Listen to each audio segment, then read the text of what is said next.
Hey, Twin. Hey, guys. Welcome to my Minecraft dungeon. Okay, that's not funny. But anyways, look. How you guys doing? I hope you guys are doing well. Extraordinarily well. Ooh, so nice. Like, what are we doing? I was thinking to myself, ooh, what good day is it gonna be if I don't do anything? Okay. Anyways, look, I'm just yapping. What am I trying to do today? I don't even know myself. I do not know. I saw Tales of Toronto, the one about I forgot his name. Was it TJ, something like that? I don't know what the boy's name. Some guy who basically off someone. I think I watched that on, but I don't know. Oh, yes. Ooh. Press. Anyways, boom. So what next? What exact thing are we? Time streamers lost trading. Trading live is crazy. But anyways, look. I saw something about what's the guy named Clavicular. Clavicular basically I think I heard he OD'd on something. See, this is one reason why like you always need to take care of your mental health. What will cause you in the right mind to decide, oh, it would be a good idea to go take drugs? Well, let's watch something on it. Disclaimer, I don't want anybody. Yep. Shut up. Boom. Anyways. Enjoy the video. Sorry. I'm trying my best to lock in, but I'm a little shredded. Isn't that Android again or whatever? Guy behind them. Yeah, so you called black people like says something. It's a share or something like that. But anyways, what's happening? And that's a whole fuck. That is not even his real hair, but it is what it is. Besides that. Holy. What? Oh, dude, I'm gone. Bro got strangled. Had a seizure. Guy is playing with his faith. His fate. Fate. It's fate. F-A-T-E. Fate. Why they say fate? Fate. F-A-T. Fate. No, why they say fate? Like what do I say like fate? Anyways, yeah. Playing with fate. Nothing about what I'm saying right now is a joke, a stunt, or something. Bro, I get pissed off when this guy is playing this fucking game. So it pisses me off, bro. Just looking at it every single time, bro. Fuck.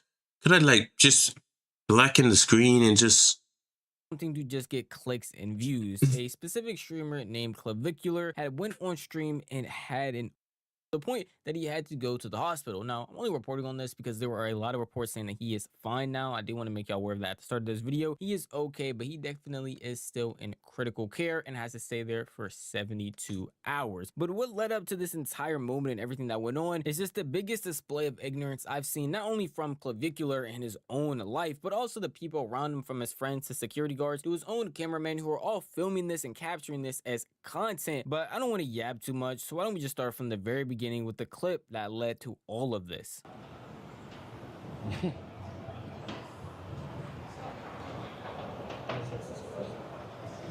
So they all watched him do it. Not even take one pill or I don't know what is in there. Could be anything. It's definitely pills. They watched him do it and then they just say, oh, you just take one. Take it moderately, maybe take two tablets, or maybe even 3 or whatever. You just watch. Oh, yeah. He's gonna be fine after taking 5. Maybe he's gonna be fine after taking 12, eating it at the same time. Good game. Is there a trash can around here? I'm 5. Nice to meet you. Nice to meet you too. Sorry. I'm trying my best to lock in, but I'm a little shredded right now. I'm from Brazil. Brazil. I'm Brazil. I'm speaking English so. But what's your question? You speak Portuguese. Yeah. Portuguese. Holy shit, I'm trying my best, but destroyed right now. Alright, have a good rest of your day. Take care. He's just like me. I'm sure. Yeah, sometimes. Holy shit. Oh my god. You're Brazilian, bro. That was all you. Yeah, That's all dude. you Brazilian. Who? That was 10 out of 10. Stacy, Brazilian. Okay. You should get her. Yo, that nigga in front of him should shut the fuck up. No, I don't want to hear him speak, bro. See, it's 10 out of 10. Stacy Brazilian, bro. Shut your bitch ass up. God damn. Water? Probably. That's that one friend who just loves yapping, bro. Keep it quiet when it's quiet. You see Andrew, whatever. Andrew Denton, fuck. Androgenic, yeah. He's saying, not saying shit. God just fucking it up. Holy Want to be included in something that isn't involving him. It's supposed to be an ISO. Bro is just out there just... I don't know if he was trying to wingman, possibly. These were the events that led up to everything. As you can see, Clap had taken some sort of container that had whatever inside of it, downed it on his stream, which is probably going to be blurred for YouTube's sake, but afterwards was acting out of his mind and literally could not focus on doing anything or even having a basic conversation with someone that came up to him. As he's struggling with that conversation, the people that he's with, his so-called friends, are sitting there making jokes, talking about how he could have got that girl's number, how she was a 10 out of 10, and not even taking the situation seriously, as Clap literally in that clip just there looks like he is in distress and out. Yeah, but yeah. I can only know what he is seeing, what he is feeling, but it does not look good. While his security guard does come up to him and ask him if he needs some water, because he's the only person here that apparently can Cares tell about Clap him. is going to Yeah. do something crazy right now. What's up, man? How are you? What's up, man? Holy what's it say? 100%. Get some. Dude, I'm trying to cold approach like you. Take care. You're the goat, bro. Nice to meet you. How are you, man? What's up, brother? Thank you, bro. I appreciate Oh my god. Alright, take care, bro. you. Nice to meet you. Yeah. Can you take it? Do I take it? Sorry, I can't even. I'm absolutely gone. Holy. Thank Holy. you. Take care. Oh my god. Yeah, I'm having a great time right now. Oh my god. Holy. Let me go sit somewhere. What's up, guys? Where's somewhere I can sit down for a second? Oh yeah, upstairs? Oh my god. Oh. Oh my god, man. Holy. Holy. Yeah, I'm having a good time. Holy. Yeah. Aren't you supposed to like, yeah, you're supposed to drink a lot of water to like, actually reduce the effect, no? Okay.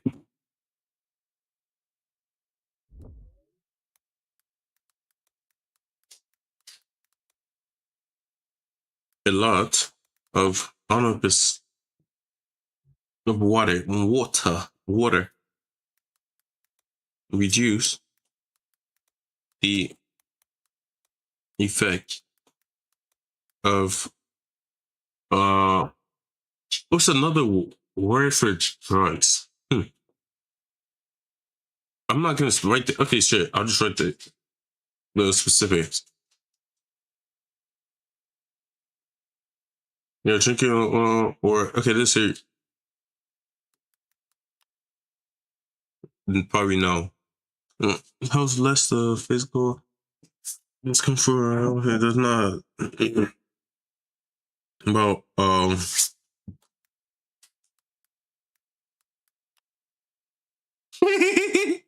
yo, over my days, bro. I literally put it in there and sits decides, oh, if you need help, this, that. Answer the damn question. Sending me a help website, bro. I don't need help. I'm just researching, bro. can help you. Your friends say, Dutch say drug, effective drugs, hard drugs,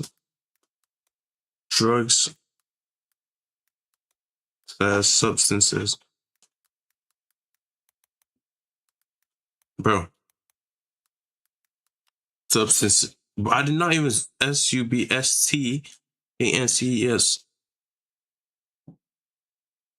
Okay, it does not immediately lessen the uh psychoactive effects, toxicity, or high of hard drugs and stuff. See, it's not a detox antidote. No proper dehydration supports kidney and liver function and removing drugs metabolism. Yeah, whatever. Yeah. So basically, some hard drugs, no. Alcohol, yes. No, I'm having a good time. Yeah, let me go sit somewhere. I don't understand how no one around him is concerned in the slightest. The only people that seem like they are concerned are the security guards, but they only actually answer his request when he asks if there's somewhere he can sit down. The people he's actually with, his so-called friends, are just sitting there laughing, making jokes. Because look, these niggas are not. Look, it's like these guys are not his friends, or they are, but they don't. They're only trying to gain something from him, not help him out. If he disappears, then these niggas are not calling. They don't care. Maybe they'll call for a week, max. Boom. They don't care. Once they get above you, hey, GG's, bro. GG's. Only there with you just to gain something out of you. Jokes. He is to the point where he can't even hold a phone properly to take a picture. A 1-year-old is able to do that, and they barely even have the strength to hold up a phone. He is beyond gone, and it just seems like no one has a care in the world. Everyone's just sitting back, allowing him to do whatever he wants, and the fact that they are still even filming and recording at this point is what makes it even crazier. Maybe someone should just put the camera down for a second and actually communicate and talk to him to see that he can't even have a actual coherent conversation. That becomes more apparent when they actually do sit down, and instead of sitting there being like, yo, Clav, are you good, or trying to talk him down, they at one point offer him more stuff to get on, like Adderall. They're just sitting there laughing, making jokes. Like I said, not friends. They're only there just to gain something out of him. You do not give a shit about it. You only give a fuck about the clout they get off the him. Basically, like, I'm not gonna say billionaires basically trickling down their money. No one really cares about billionaires if they're silent and the money's still flowing. Wait, what the fuck am I chatting about? How the fuck does that make sense? Holy fuck. Let's go sit down right here. Oh, yeah?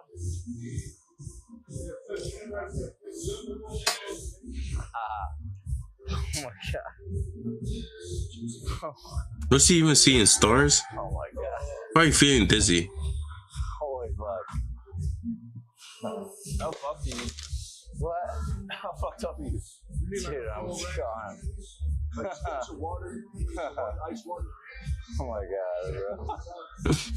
Oh my god, I was really shit. Holy fuck. Holy me. Dude.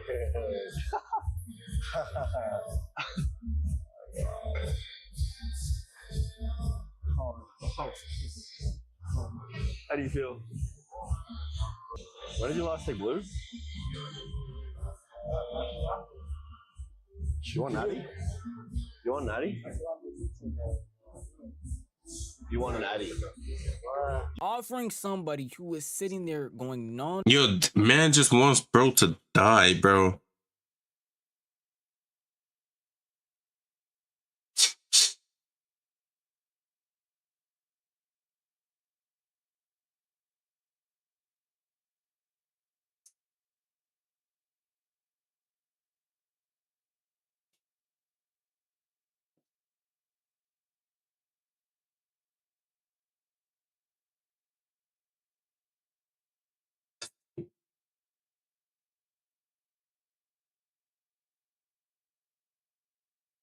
verbal, barely able to keep their own head up, can't think, can't have a coherent conversation. Adderall only sounds like a good idea if you somehow are able to still function as a person but lose all of your brain cells. It just doesn't make any real sense. And the fact What the fuck?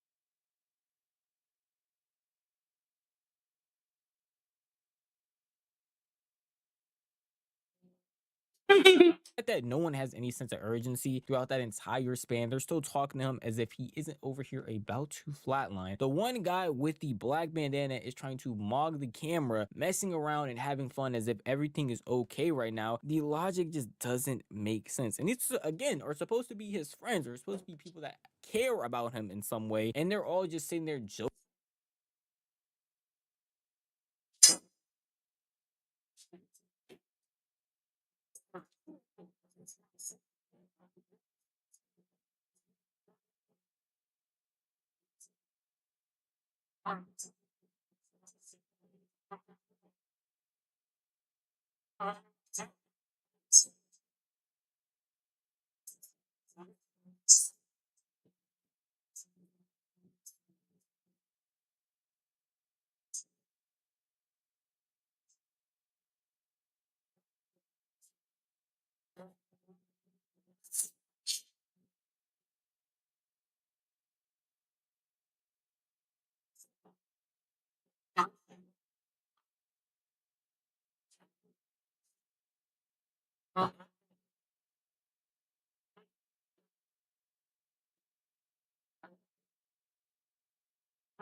Joking around, even encouraging to do more stuff when he is over there going through the worst experience of his life. And it was shortly after this that they decided to end stream and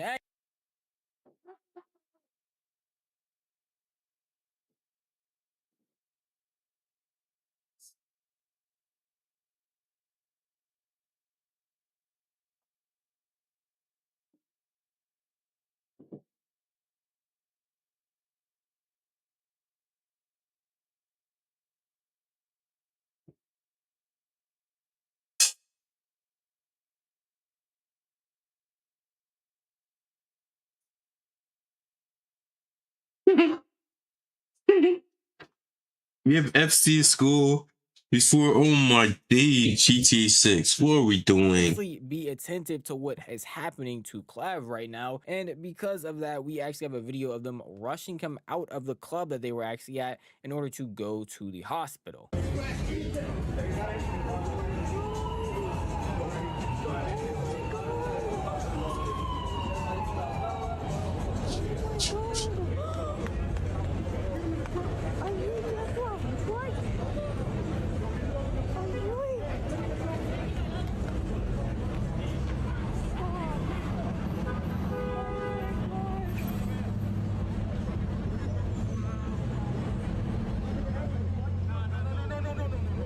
Now, as I said at the beginning of this video, Clav is apparently fine. He still has to stay in the hospital though for 72 hours. Let me just say, this type of situation could have easily been avoided if Clavicular Facts, just bro. changed his lifestyle. Now, again, I already made an entire video disagreeing with this. And can you die off that? You taking substances. And how Joshua died? She took a lot, so I don't think Clav took that much. That doesn't mean he's good though.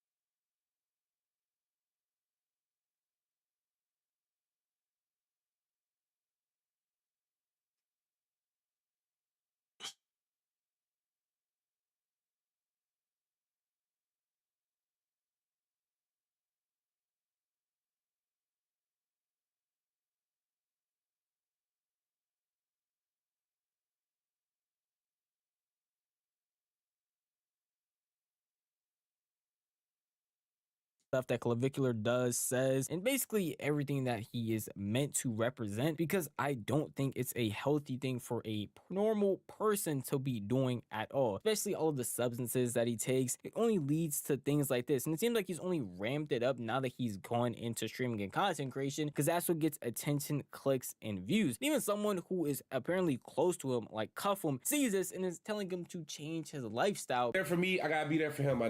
Shit, like I don't care if I gotta pause this stream, put it on black screen just to go to the hospital, check up on him, and come back. I'm gonna go check up on him because he checked up on me. I'm a real nigga first before anything. First, I'm a real friend. And y'all just want to tell him straight up, bro. Like, bro, you already made it. You successful. You can change your life around now. You don't gotta do these. You don't gotta do this. Oh shit. All these. You don't gotta do all these.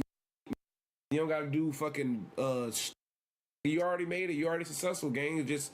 Like, you niggas know who you are. Like, you don't gotta do none of that. You don't gotta do none of that shit that's gonna jeopardize your life. As much as I don't like Clav, the things that he does, the things that he says, I don't want to watch somebody Cuffham is throw right. their life Richie away.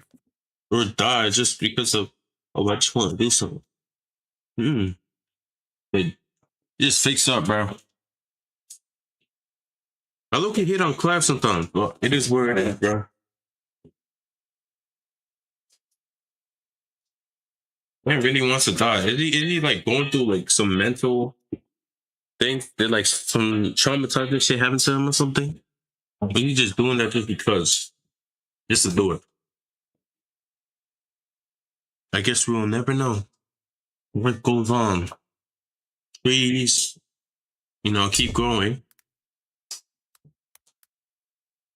I mean, like in life, you just have to do things that benefit you.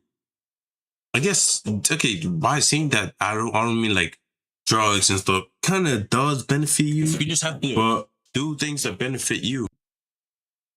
But let's be real, drugs kind of benefit and don't at the same time. Gives you that high. Oh, yes. Oh, yes. Oh, it's so good. Seeing trees, I'm flying through the air, seeing aliens in the sky. Oh, seeing this, that. Benefit you for the time. The next time, you might end up on the street, what do you call it? Is it fat walking? What's up? Fat standing? No, fat something. Fat something. Whatever it is called. Yeah, doing that. You end up on the street. With that fat posing or whatever. Whatever you want to call it, whatever it is whatever. What am I talking about? Like, bro, just chat. Like you get my point. You get what I'm trying to say. Do I have to do it? Yeah, not really. I don't think so. No. Yeah, this thing. I think I will do. I can do it good. Look. Hey, just like.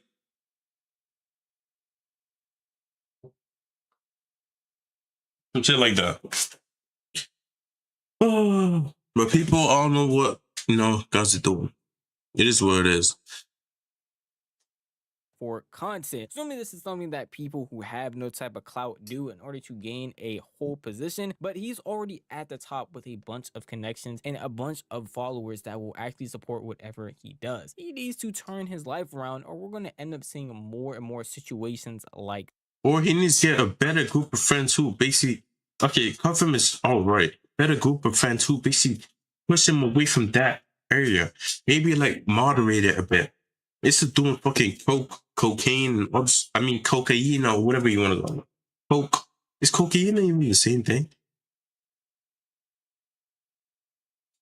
Oh, it is cocaine. So it's the same thing. They just saying it in a different way. Cocaine. Cocaine is the same thing. They just want to be family friendly with it. But anyways, yeah. This. That's unnecessary. These Better go- followers and like Shut up. Yeah, better group of friends that will motivate him, will moderate his actions. Instead of him doing cocaine, he could, maybe go to weed and just do that from time to time. Maybe every day, maybe like weekly, maybe like twice a week, maybe 3 times. Sure, you're going away. It's like switching alcohol. Not alcohol, no.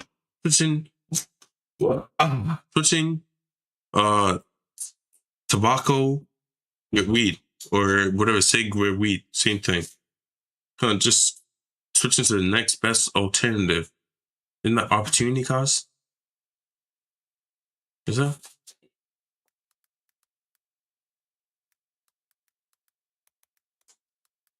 Is that okay, the value of the next best alternative when making a decision?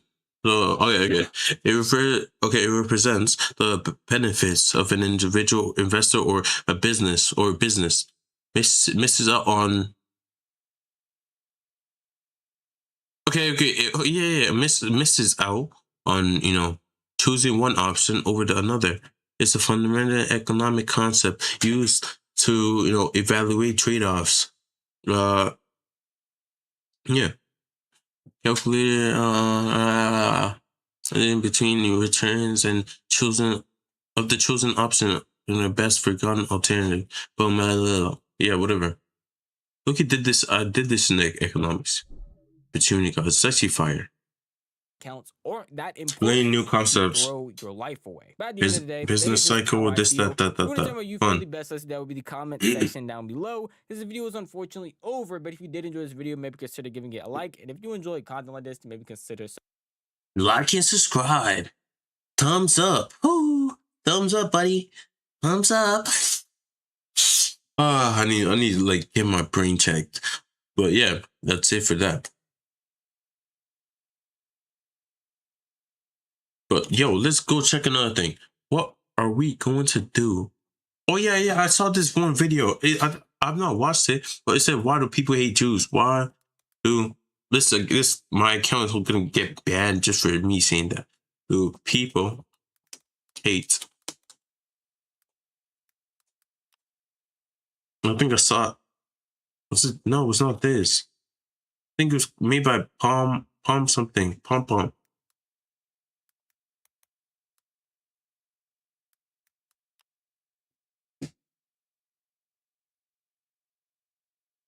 Brother. It was made by Palm, something like that.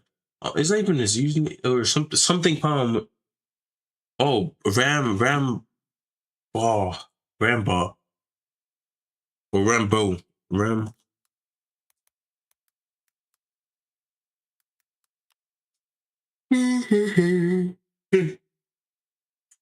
This one, yeah. Why does everyone hate Jews? Is it because they control everything? Okay. Personally, I'm not gonna say they do. They're in the banking and all this other stuff, so like, somewhat influence it. APAC money, possibly.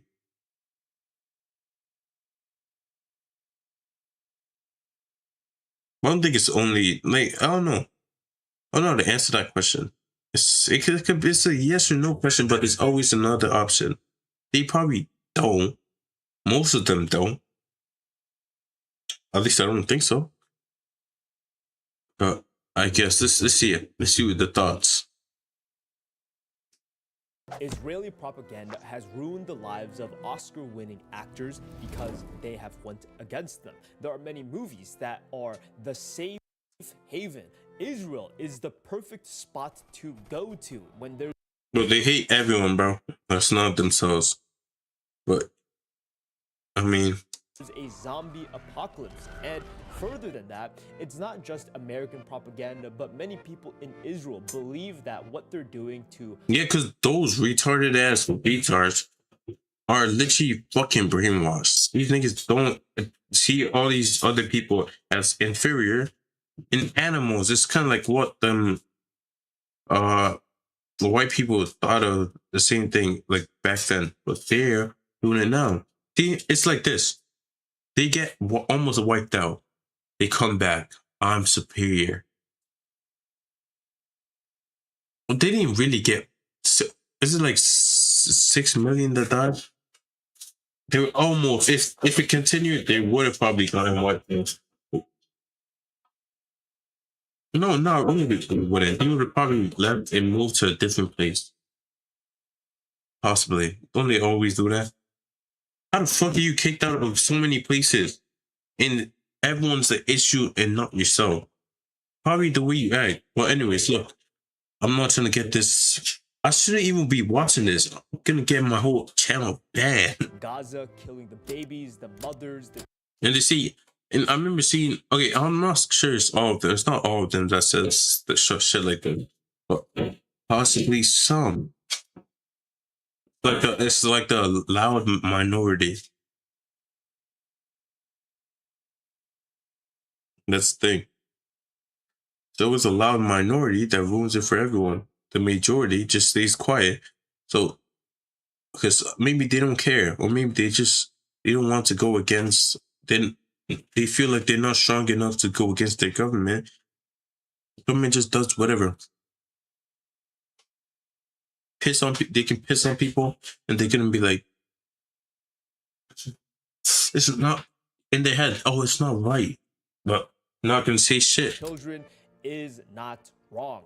How Israel has systematically beheaded Palestinian children on a daily basis for the last 15 months. What the fuck? And yet every single one of these Western media outlets was so quick to spread the mass atrocity propaganda in order to manufacture consent for Israel's genocide. Bro, they literally are paying these guys money. Just getting that 200K from APAC and shit, and they're like, oh, yeah, you guys got me. They're just doing the bidding. It's like soldiers doing the bidding for the president. They're just doing it, what they're told to do, like good boys. Story about an incident which never took place. We have some really disturbing new information out of Israel. The Israeli Prime Minister's spokesman just confirmed babies and toddlers were found with their heads decapitated. I choked up earlier reading this new revelation about 40 babies being killed. Oh my God. And some of them being beheaded. And I was like, how can any human being do that to a baby? This is a very complex topic that needs to be broken down into 3 parts, and it all starts with the 50th year anniversary for the Oscars. Vanessa Redgrave wins Best Supporting Actress, but that's not what she's remembered and known for, because she probably supported Israel in the past or something, or maybe she did it recently and everyone just coming at her. Possibly. that same year, she releases another movie produced by her titled The Palestinians, where it's very sympathetic towards the Palestinians, interviewing leaders and painting a light that they're actually human beings. Guess what?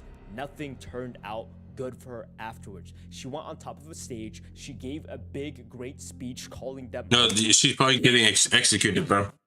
Good game. Getting sniped, oh, it was a suicide. She jumped off the window herself. They may have been like different hairs on her.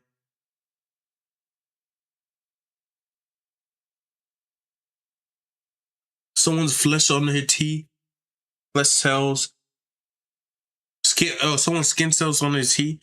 But she died by suicide. Maybe her hair might have been, ripped out. It was on the floor.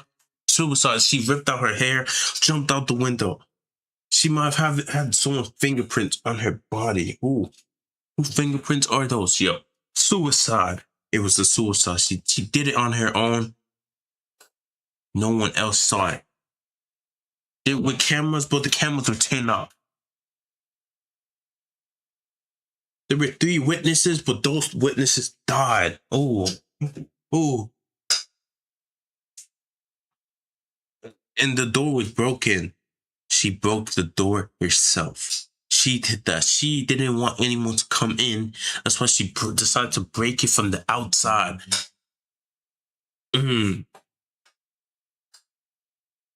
Let's continue. I salute you, and I pay tribute to you, and I think you should be very proud that in the last few weeks you've stood firm, and you have refused to be intimidated by the threats of a small bunch of Zionist hoodlums whose behavior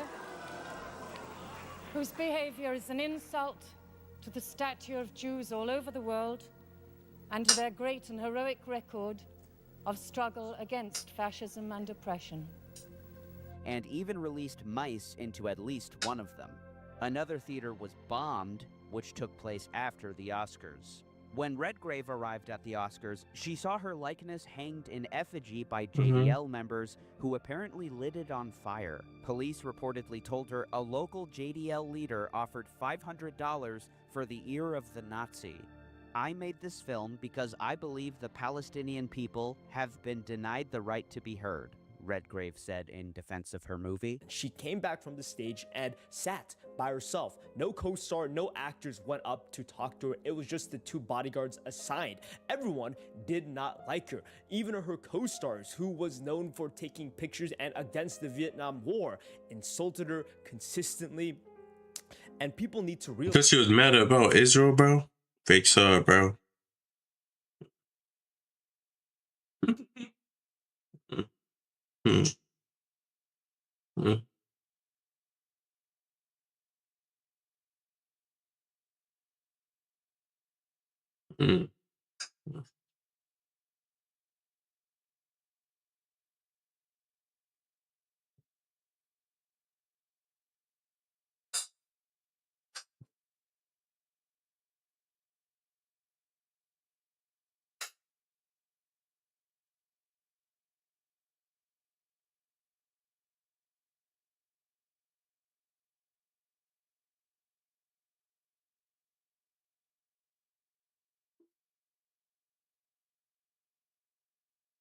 Yeah. Let's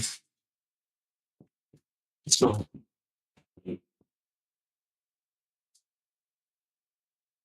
2, 3, 4, 5, 6, 7, 8, 9, 10, 11, 12. Am I even doing this right? Oh, shit. 13.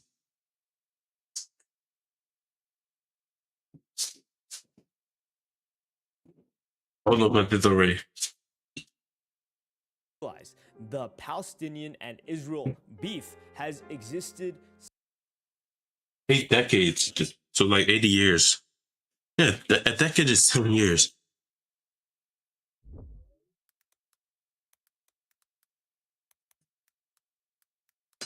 Yeah, it's 10 years. 10 years.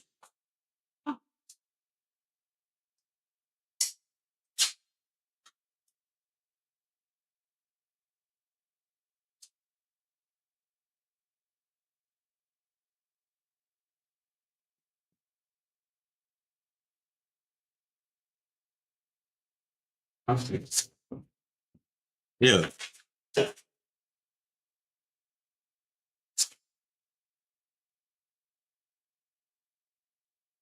since decades ago. And this is not just about America. What would that say again? Yeah. Article explains, okay. This article examines the conflict between Israel and Palestine. One of the most complex and sensitive issues in modern history. Through a retrospective analysis focused on historical sources, political dynamics, and the influence of international factors. For nearly 8 decades, this conflict has caused great international tension and has sparked intense debates in international law and interventions to resolve it. Decades ago. And this is not just about America. In the UK, you can get arrested for making a mean tweet. Well, yeah. I've seen shit and heard shit about that. Crazy though. Seeing that could get you blacklisted, bro. Jail time. Just imagine getting jail time for making a tweet.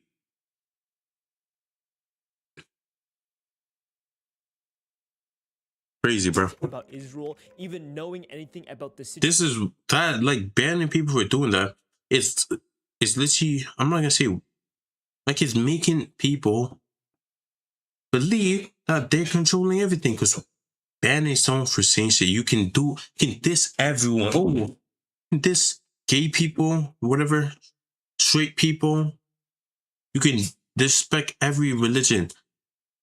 But once it comes to them and everyone else, you can call fucking Arab niggas bombers, you can call black people animals, thieves, this, that. When it comes to Jews, hey, watch your tongue. Watch that tongue of yours. Say one more thing. Say one thing, and let's see if you don't get head tapped. Say one thing. Like that shit. Just imagine. That's gonna cause people. Why is it that these people are the most protected people? Why are they so protected? One person says something, the account gets banned. Why are they protecting them so much? Is it because they might be controlling everything? Then after it starts spreading it around, more people, realizing the same thing, they're getting protected. And people doing the research and finding, it's only a small portion of them, but most of them are billionaires. But some of them are billionaires. And why are they the most richest billionaires? Who? This, that. Situation Israel will get you in criminal. Israel has no gold mines in their country, but they have the most gold. And somehow they're the most organ donors. Something like that. Trouble. More importantly, they are manipulating and propagandizing their own people. There are arguments, debates about should they be able to rape Palestinian hostages. Wait.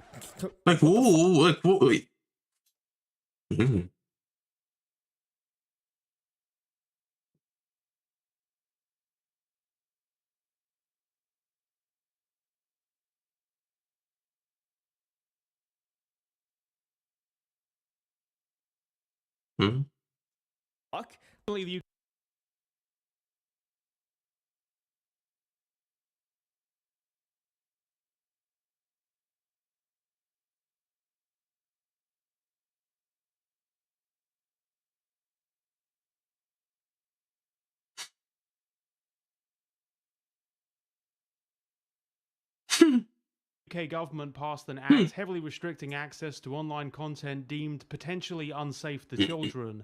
This possibly includes information relating to Palestine and the humanitarian crisis in Gaza. Israeli occupation forces tied explosives to the body of an 80-year-old Palestinian man who was forced to clear booby-trapped houses, and once they released him, they shot and killed him.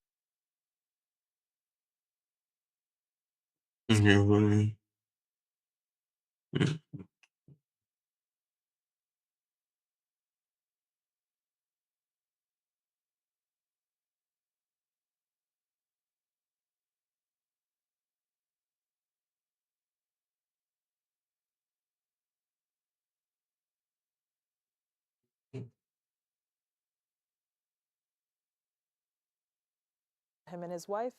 Did you know that Israeli soldiers were captured on film raping a Palestinian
hostage. And when news of this came to light, Israeli far-right politicians and soldiers and ordinary people protested outside of the facility where the soldier was being held, demanding that he be released. And in parallel, the Israeli Knesset engaged in debates on the right of Israeli soldiers to rape Palestinian hostages.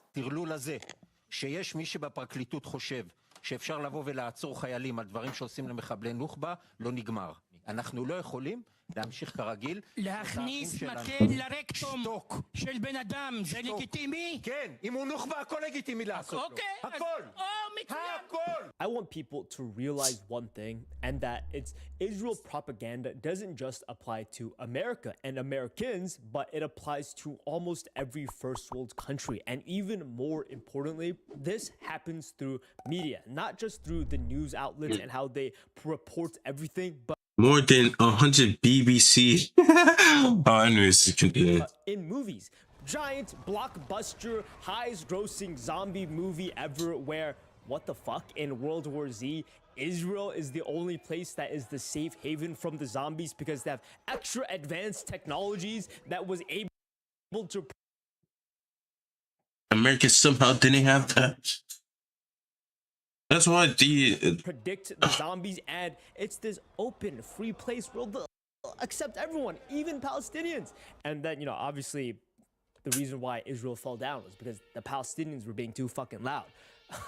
The second part of this video is how you interpret this information, because hating on the Jews, Israel is becoming a mainstream topic. No more dates. They added Gypsy Crusader and that fucktard. The white guy on the right. Gypsy Crusader is not white, but yeah, that's the bot. Everywhere in Republican parties, Democratic parties, everyone is talking. Just wait, fucking this Nick Fuentes, Democrat. Parties, Democratic. Yo, this guy. Because he said, vote Democrat next. So Trump was doing some stupid, retarded shit. Parties, everyone is talking about the propaganda, and there's this easy trap you could fall into where people will take advantage of your knowledge. There are a lot of Instagram grifters out there that are becoming extremely popular, hundreds of thousands of Oh my days, why they add this guy who basically walks up to random girls and wear some clothes, put on some clothes. I mean, he's not wrong sometimes, but I'm just saying, like, he doesn't need to say it. Just admire your beauty. Or tell them the truth. That's, I guess.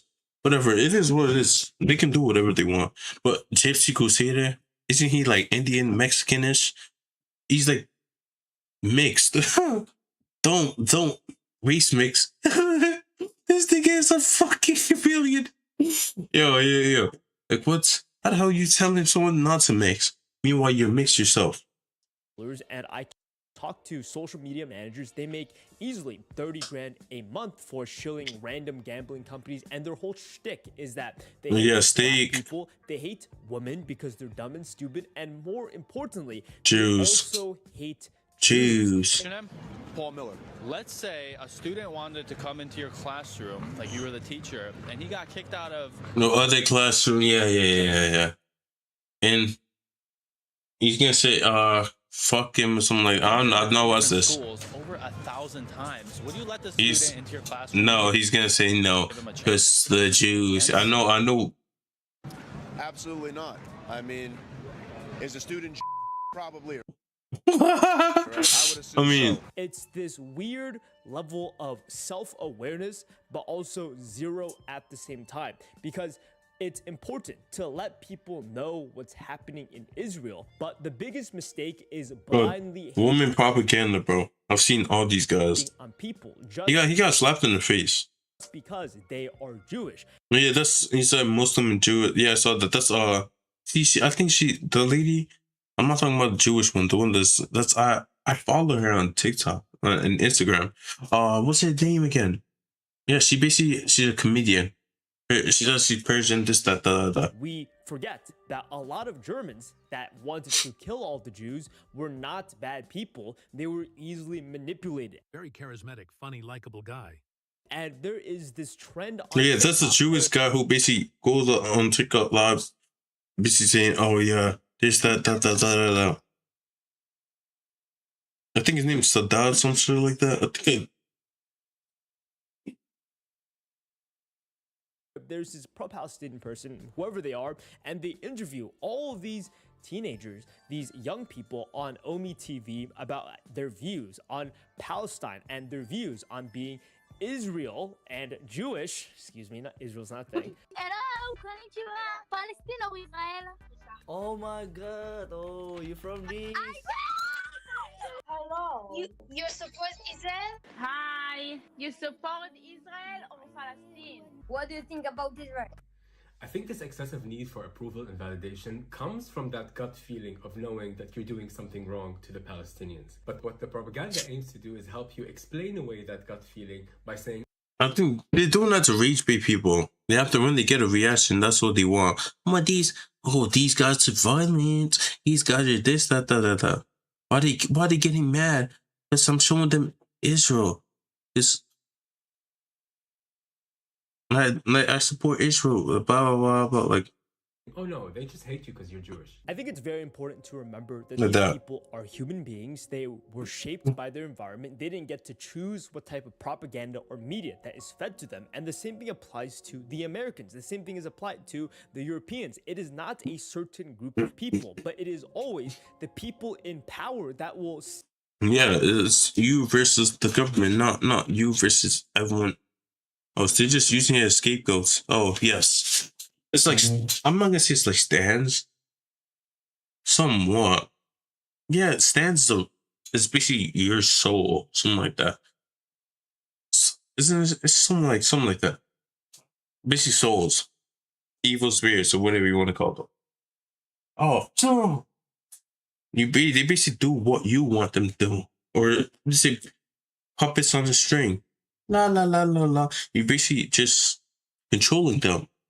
They go fight for me. They go. You can control them. Ooh. Move them around. This, that. I think I used the soldier thing before. It's just the same concept. Sell out yourself, us, for money, power, and what's more important is not blindly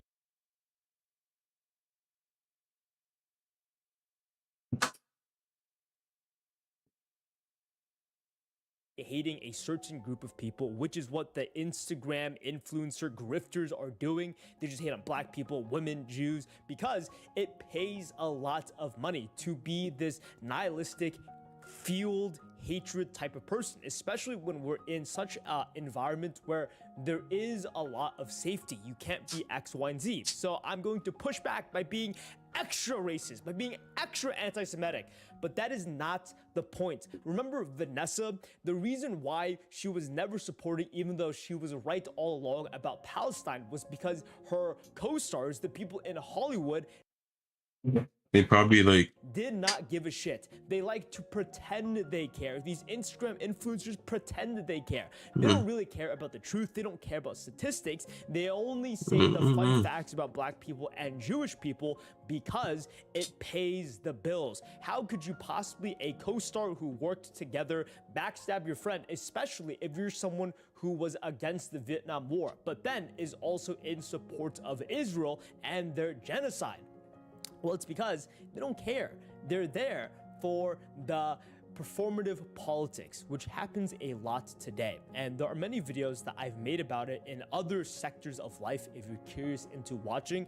But the main theme of everything is that if you delve really deep into these anti-Israel propaganda videos, which I've literally watched hundreds of hours of them, it ruined my mind. It really makes you feel negative. It really makes you hate certain people. And it's this trick and self-awareness that I need to practice where that's what they want. Israel wants the world to hate they hate them. So I think basically wants the world to hate them so they can. Isn't it like they'll blow up, basically nuke everyone? No. I think that's part of what he said once. But what was it again? The world to hate them so they can pull out the basically how prophecy to happen. basically prophecy. Basically trying to force their way. How do I explain it? Something that was basically prophecy. They want to force it to happen. Because by doing this, they create the ultimate taboo, right? We find this disgusting and contemptuous, so the entire world will unite against Israel. But guess what? That's what their religion wants. In the extreme form of Jewish eschatology, or their religion, they believe that at the end of the world, Israel will fight the entire world and God will help Israel triumph in the end. So what's really happening in Gaza is that there are extremists within the Israel government who want to accelerate the process of the end of the world, where Israel will face the world. And if you think about it, the entire idea of this ritual sacrifice is to unite everyone against them. Population. And what's extremely disturbing and horrifying about it is that this works. It is important to note that Israel and Palestine has been beefing for a very long time, and it is slowly coming to its climax where thousands of people are dying, children, families, they're all fucking dead. Old people, it does not matter. Israel is killing all of them indiscriminately, and how they garner so much support is not because they pop up in fucking movies, it's because they're finding ways to they're funding other people. Palestinians. On October 7, Hamas, the terrorist group, went to a music festival. They killed a lot of people, and Israel has been lying. They did kill a lot of people, but for some reason they're saying they are killing children, drinking the blood of them, but there's no proof. How they know if they're not there? Of that. A character that many people will have seen in the days afterwards is Yossi Landau, who was the southern commander of Zaka, who was on television a great deal. He said, the two piles of 10 children each were tied to the back, burned to death.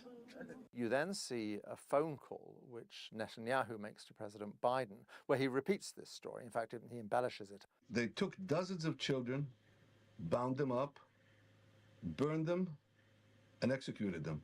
Terribly important, this, because it was entirely untrue. We know the house he's talking about. He's talking about the house in Kibbutz Be'eri, which was the house that was stormed by Israeli police and military, and where it is almost certain that all of the hostages were killed by the Israeli police and military. There were 2 children there, 2 twins, but no other children, so we know the story is untrue. Mr. Landau told a number of other stories. There's one particularly notorious one about the fetus being cut out of a pregnant woman. The baby that was connected to the cord was stabbed, and she was shot in the back. We simply know this is untrue. The list of the dead show there's no such victim. Mr. Landau said, I have a picture of this atrocity. If you want to see the picture, I have the picture of it. This is the baby. I'm sorry to be graphic here, but I can't see a baby here. You can't see the baby but this is the picture of the mother. It was a piece of charred flesh. It wasn't a baby. It certainly wasn't a baby. So it was interesting. Psychologically, I'm not quite sure why he offered to show me a photo that he didn't have.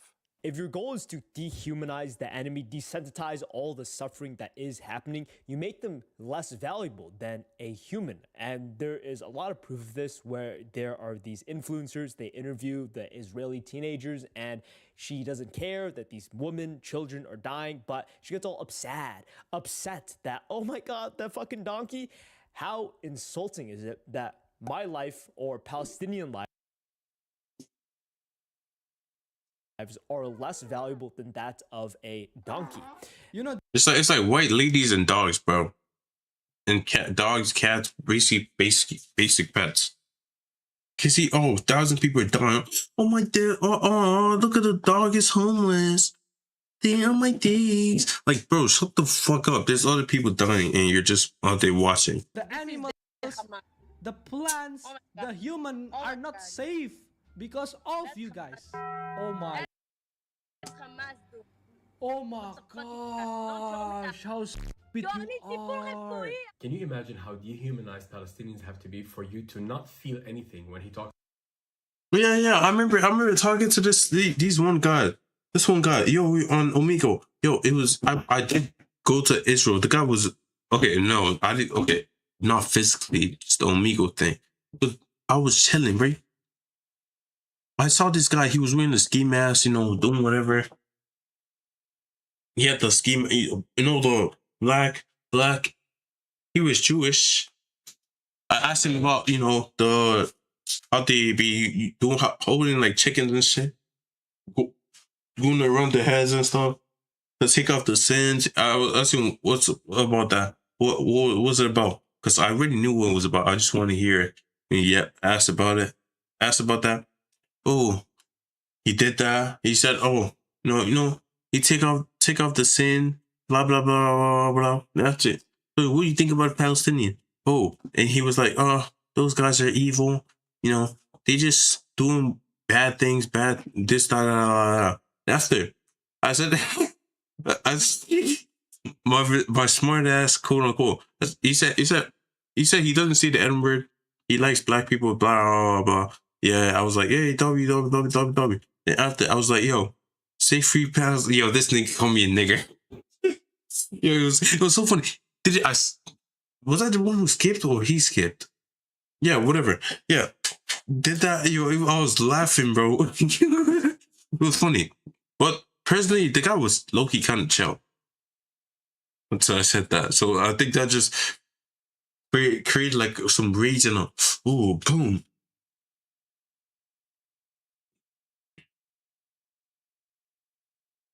No, maybe he was trolling. I don't know. Probably not. Children, but for you to suddenly be moved and become angry when he mentions a donkey. That alone tells you everything. You have to portray your enemy as savages, barbarians. Oh, Hamas, they're drinking the bloods, killing yes, this because I want to start taking the exact same correlation is happening with these Instagram. Are you a tree surgeon? So have more than words than these 3 delts. What the fuck? You're hot. No. You make the equator look like the North Pole. Oh, it's because it attracts. I'm assuming. Oh. Dinner first or straight to this dessert? Mm-hmm. Oh, no, it's not.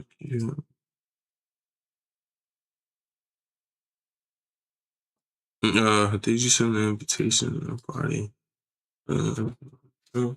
You want to come in person? Oh, okay.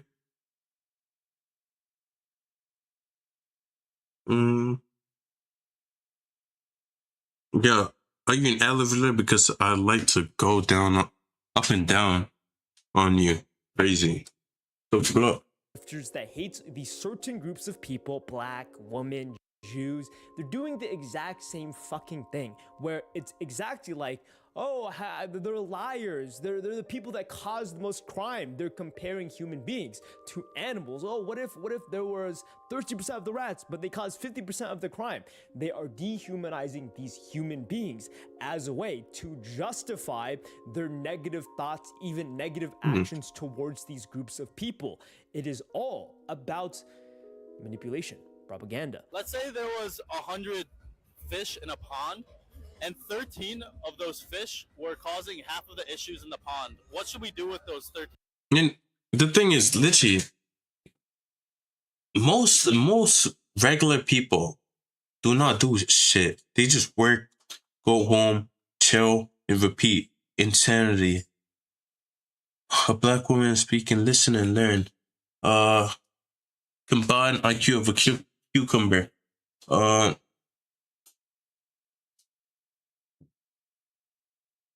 It's really funny because at least fishes can swim.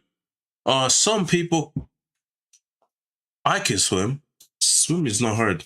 Actually, you just need a lot of stamina. That's all you need. And just the right form. Just diving, I'm alright. I think so. But anyway, so yeah. People just... It's like 1% is doing something. Let's say you keep releasing violent criminals. Of course, the thing is going to be high. As will do that, they'll commit a crime. You see that, oh, yes, oh, they killed 2 people. Nah, release. Oh, push the button. Boom. Release them. And you're going to expect, oh, it's not going to change. They're not going to increase it. Some violent criminals change. Some don't. The odds of them changing is a little, it's kind of, I'm not going to say it's low. But some actually lock in and fix up. You're not going to know. And boom. Keep releasing them. Crime rate goes up.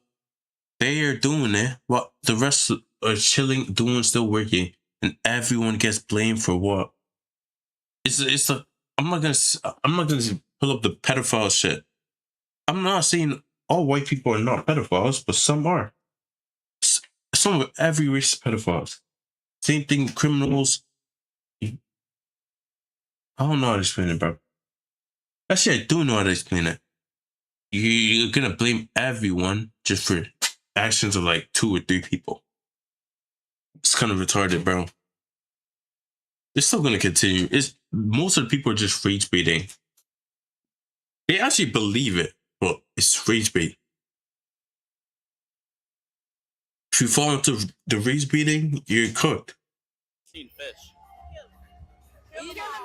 So what can you do?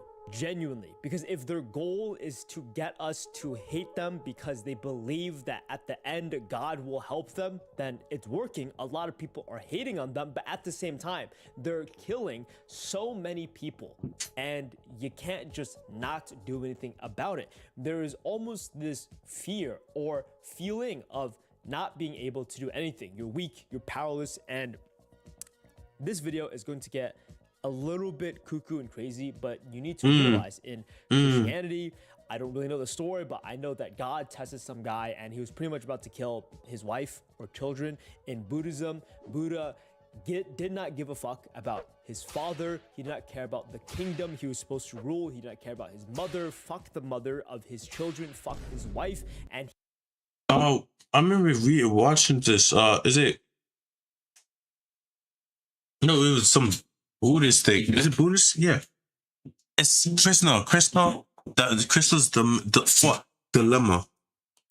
It's basically either he goes against his family or against or does what he's supposed to do as the leader. Something like that.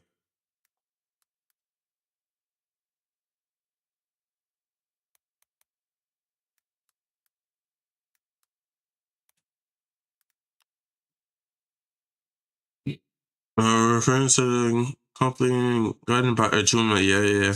Moral crisis. Krishna commit basically a righteous war. No. Emphasizing duty over personal attachment. So his family. His relatives. Killing his relatives or just doing what he needs to do. By killing all of them.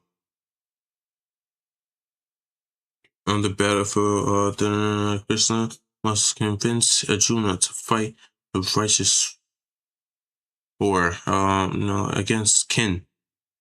Emphasizing over personal gain or over duty over personal attachment. Necessity, yeah. Action, Arjuna was overwhelmed by grief and saw the abandoned war, avoid killing his relatives. Krishna taught that avoiding duty due to fear or emotion is emotional weakness, not virtue. Testing out action, yeah, basically that's basically it. He let go of all of that because there is his I'm waiting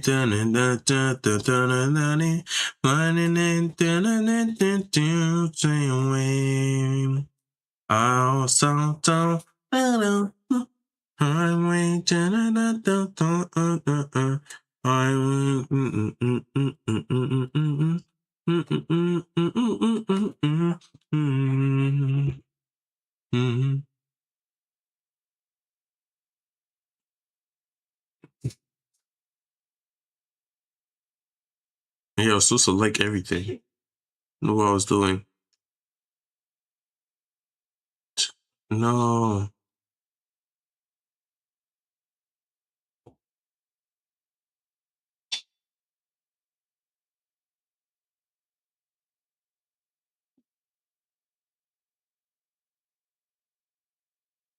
No shit, I got more what the flip? More subscribers, bro. Hey man, appreciate it, big dog. 7. Damn, appreciate it, big dog. We asked her who beats his butt while she's pregnant. Damn, bro. Fakes up.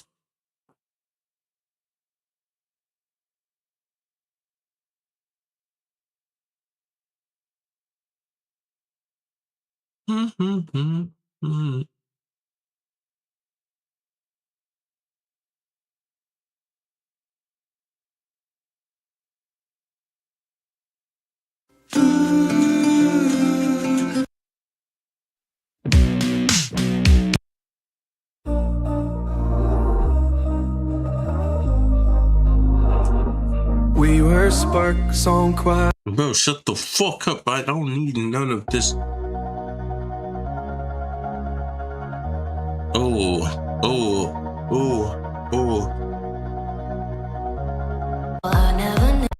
Bro, just reminds me of like,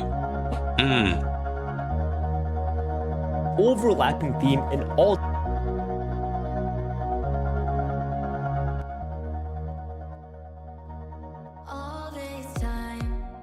Why am I adding a song to it, bro? Types of religion where your main purpose is not to care. And a lot of people talk about stoicism. I will not care when bad things happen to me. I will not fall under pressure. This, that, that.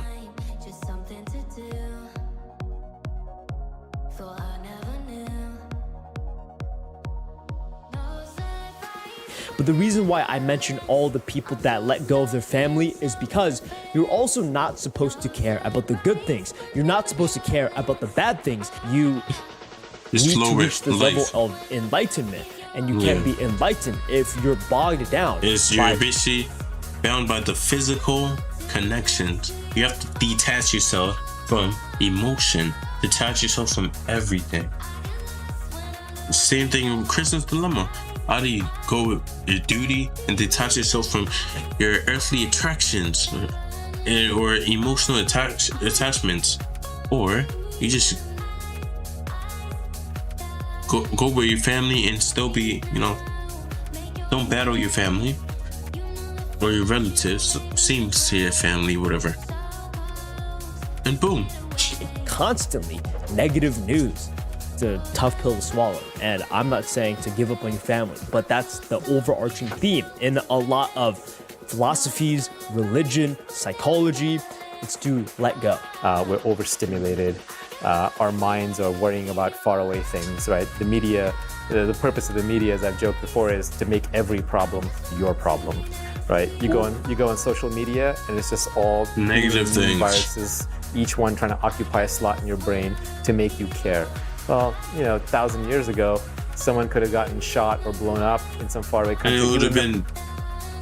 Never heard about it. You had no stake in it. You had no way of knowing about it. Now it's just your brain is not designed to handle all the world's emergencies in real time as they break. It's breaking your brain at some deep level. You're not even meant to see violence or pornography. Like, those are very weird and rare and unique new things. Do you think LeBron James cares about Israel and the Palestinian conflict? Of course he fucking doesn't.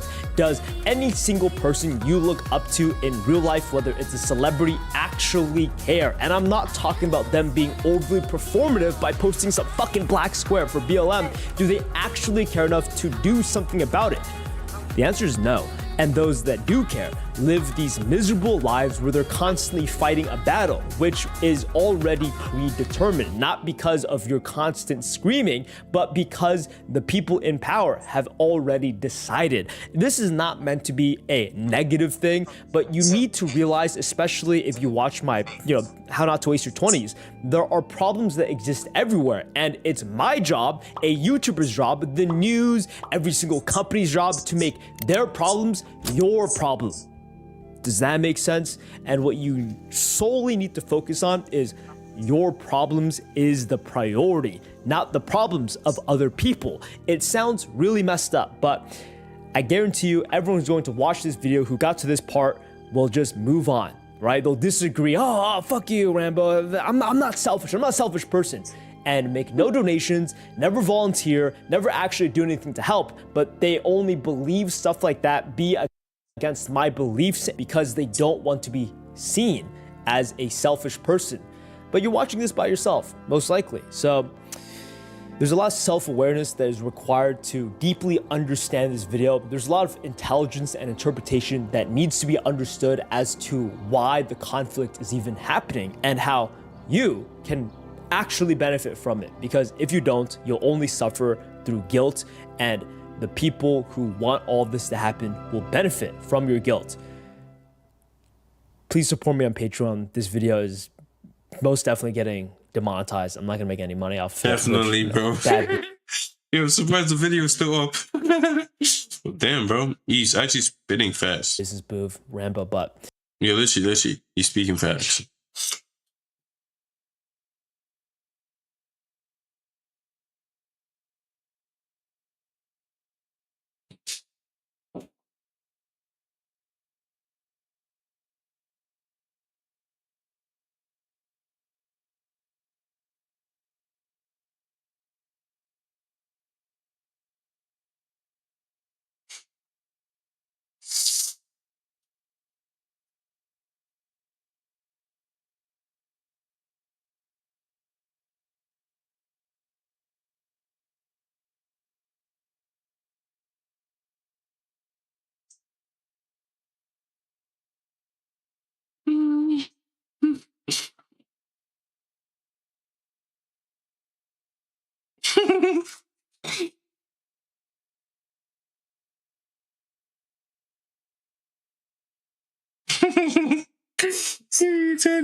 Anyways, yeah, he's valid.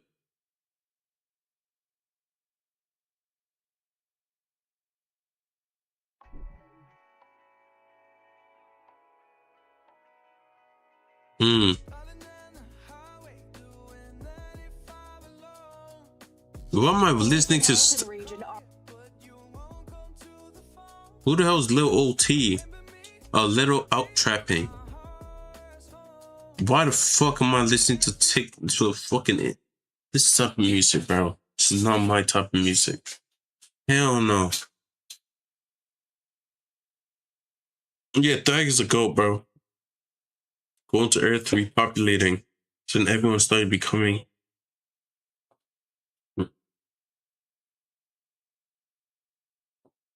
Then she exposes Mr. Beast's biggest scam. Hey, we all. One of the most uncomfortable, weird streams of all. Yeah, low key, because let's be real. In the end, bro, some people paid money and still got clowned on. I don't know what, there was no point of anything.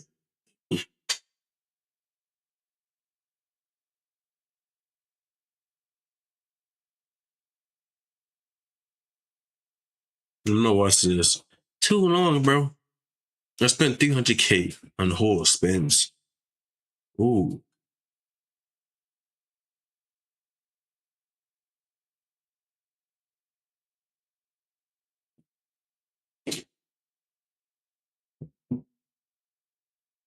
He scammed. Yo, let's see this. I exposed. Yo, let's see this. Big Montego. You hear me? Fam Krowski. Okay, no one actually talks like that. But anyways, look. Let's see this. I exposed India's. Biggest. Who? Biggest with a big B. Oh. Biggest scam.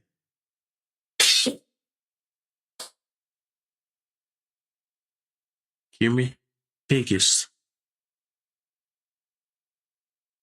This is Frisco, Texas, a once quiet farm town turned home to one of the largest and fastest growing Indian So basically, it's basically Brampton of the United States. communities in America. Where are you from? India. From India? I'm from India. South India. I'm an H1B. I'm into IT. Motherland No, India smart. or Texas, USA. Obviously, motherland India. Obviously. Obviously, motherland India. As the Indian population exploded from 3% to 33% of the population since the year 2000. Yo, they actually good though. Literally living in the same area, bro. Same house. 8 people living in the same house, bro.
Two.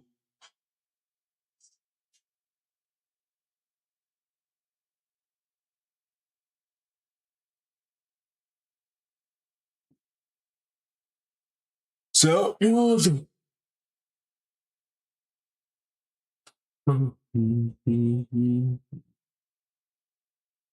Hey Jojo.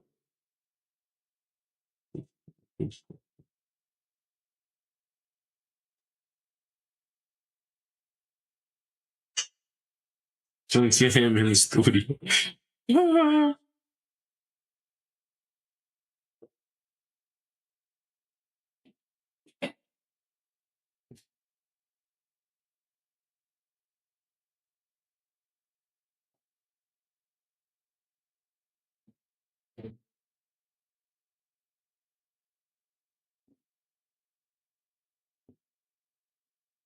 Na na na na na na na na da na na na.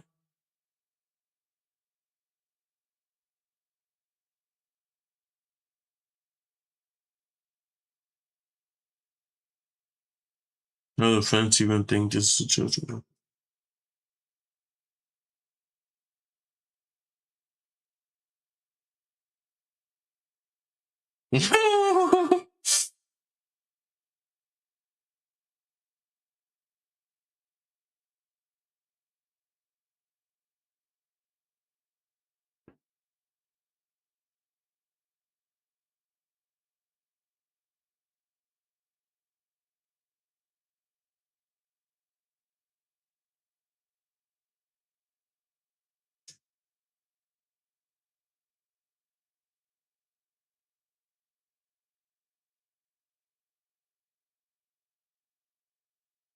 Yes, they do everything.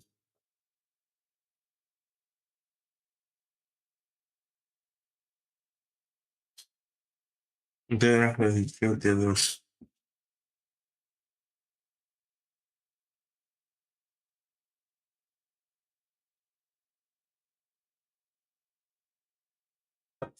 No.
Yo, pause.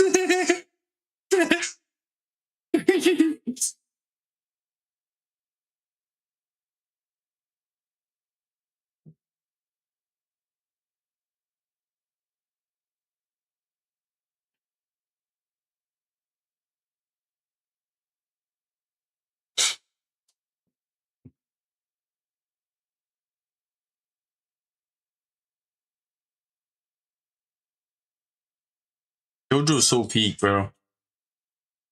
It's so peak, bro.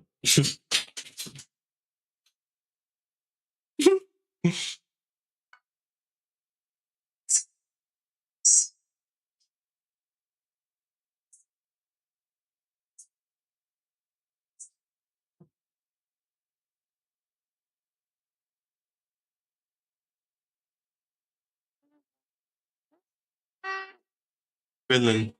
Very smart. Very smart. Texans are outraged, declaring there has been an Indian invasion. But how are all these Indians coming to Texas? And is Frisco the only town in Texas where Indians are seemingly spawning out of thin air? I pulled up to the Frisco Town Hall meeting to witness the clash of heritage Texans and their new Indian neighbors. We need more or less H-1B people here? We need a lot less. Why? I got laid off 20 years ago. I worked in IT. I have 2 master's degrees.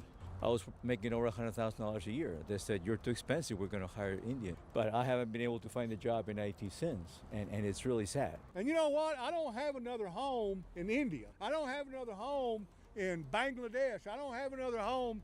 I can't move to Somalia. I won't be able to live there. I'll die. This is my home. The devil would say, well, you're racist. Wait, what? You can't move to Somalia, you would die? Oh, first off, I don't think so. Bro, bro, when I was in Nigeria, there's literally some white people there, bro. What we talking about? But anyways, it is what it is. According to the devil's dictionary, There's Asians, white people. Did I see Indians? I don't think so. No. Maybe I was. Yeah, there's definitely some Indians who married Nigerian guys and just went there, but I did not see that. I only saw Asians and basically some white people. I saw even some Lebanese. My dad was literally friends with this one Lebanese guy. He had like 2 sons. I mean, did he have daughters? I don't even know. I don't think he had a daughter. think one of them was Michael, and the other one was it? What was the other guy's name? I forgot. I know it's such a. Is it L? Michael and something. I remember. I went their house twice. Bro, it was actually fire. I think he's like my dad's friend or something like that. Yeah, most likely. Went there, yo. Nice ass guys. I used to be playing. I think they were literally the same age as me. Chilled with them, bro. It was actually fun. The food was good. We were playing board. I don't know. I know I was in their room. I know their dad came to our house like once. From what I remember, it was like, how long ago was this? Like 2014, 2016? Around there. To the term, I am racist. She was fire, bro. I love them. Pause. No, love, but like they were fun people. I like them. They were chill. Frisco of the Indian population and a lot of concerned citizens, and I'm leading the way asking questions. And I made this because corporations own Frisco. I'm a lifelong Texan turned T-Mobile whistleblower. I started talking about H-1B because T-Mobile uses H-1B to employ foreigners while they're laying off Americans right down the street. You know, the Indian population in Frisco has exploded 33% of the population over the past 20 years, a 4,510% increase. And you know, there might be a lot of people here that are coming here legally, but there also seems to be some red flags with the H-1B visa program. And the question is, are Indian people using that to bring people over? So you're telling me... Yeah, low-key saw some, I've heard of and seen some of those. Like, bro, one of the guys who basically drove a truck and he hit like 4 people and killed so many people. It was accidental because this retarded ass nigga can't drive for his life. But yeah, killed someone and boom.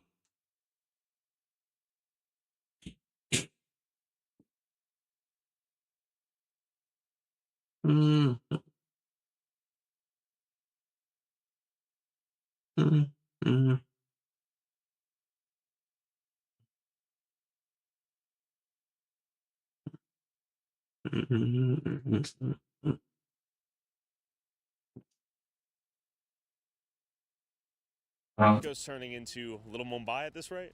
That's Little Mumbai to mob. I'm America first. I'm pro-American. USA. No, Monty's one of those guys. Yo, I remember, bro.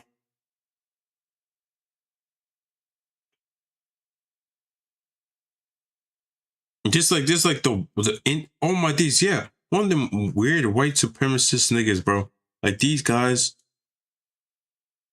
Like literally, there's always a Mexican, either Mexican, Hispanic, whatever you want to call them, from that area, whatever. It's always them, the Indian, maybe I'll just add Pakistani and whatever, Bangladeshi, whatever you want to call them. They're always in there. Bro, these niggas don't like you too. You're basically like a winter soldier of the cause. Meanwhile, these guys will put one in your head if they had the chance to. Good sign. People who has done the fraud, they should be brought. Basically self-sacrifice. And I'm now running for the Justice of Peace in Texas. Justice of Peace? Yes. What's your name? Martin Paretti. Martin Paretti. Yeah. I want everybody enjoy the life, but... I'm not gonna... Yo. Why? Okay, secondly, why is there always a lot of Patels, bro?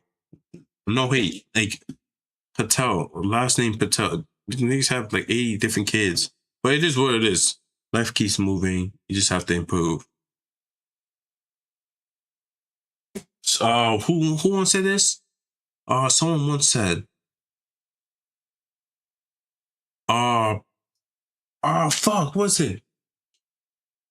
New growth cannot happen without first the old being destroyed. Destruction of the old. We want to do it right. My beef isn't with the Indian people. It's with the system that are allowing them to do what we are experiencing. True. See, the government, bro. You have to just change them. On the way to just take them out. Not execute them. Like, get them out of office. It's the same thing with Brampton, bro. Like, literally.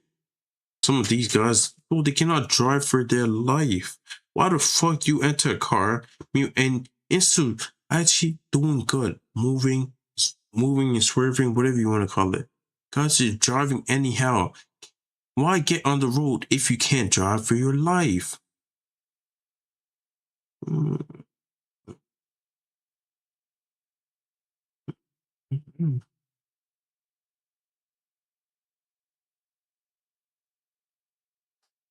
In America, do we need infinite H-1Bs, so to speak? We do have enough talent in America. I strongly believe because the Americans landed on the moon when all of these H1 was even born. Some people are saying that shit is fake. Personally, I think it's some of it. Some parts are real. He probably went there, but how the fuck did NASA lose all the equipment, all the knowledge of how to get there again? That makes no sense. I don't know why people are saying that. That's some retarded shit. How do you have the things and you somehow lose it? Oh, did they get buried under air? And let's see, can the scientists recreate it? Probably. But maybe, I don't know what those guys were talking about. But anyways, yeah, they probably will.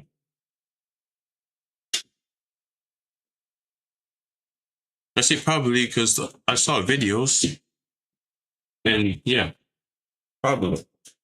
I don't know personally, but probably went there. Space I've not been there, so I don't know. I'm kind of like skeptical. Not really. To be fair, we did borrow a few Germans. See, we got a lot of natural. Well, if everyone just comes together, puts everything together, they easily just get there. Give NASA fucking the U.S. military budget, or let's just say the world. Just give NASA all the money, some money. You see, microwave started because of that. Because they were doing whatever tests.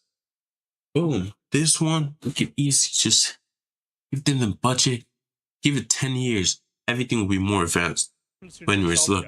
Americans, right? So they're also getting laid off. Jamaica will see me this year. I am advocate for limiting the H1Bs. India is a great country. We respect pluralism, and most of Indians, they enjoy the American part of the American society. And yeah, valid. They like the Indian food a lot.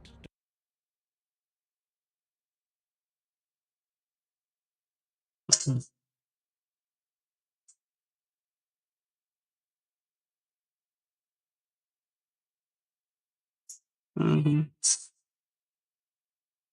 No, like, Mitchie, America is good. Right. I say everyone loves it. This is true. I do enjoy taking massage. So, right? If we turn away, just that everyone is not a community. That's the thing. Everyone's just on their own. Someone robs you, like let's say Nigeria.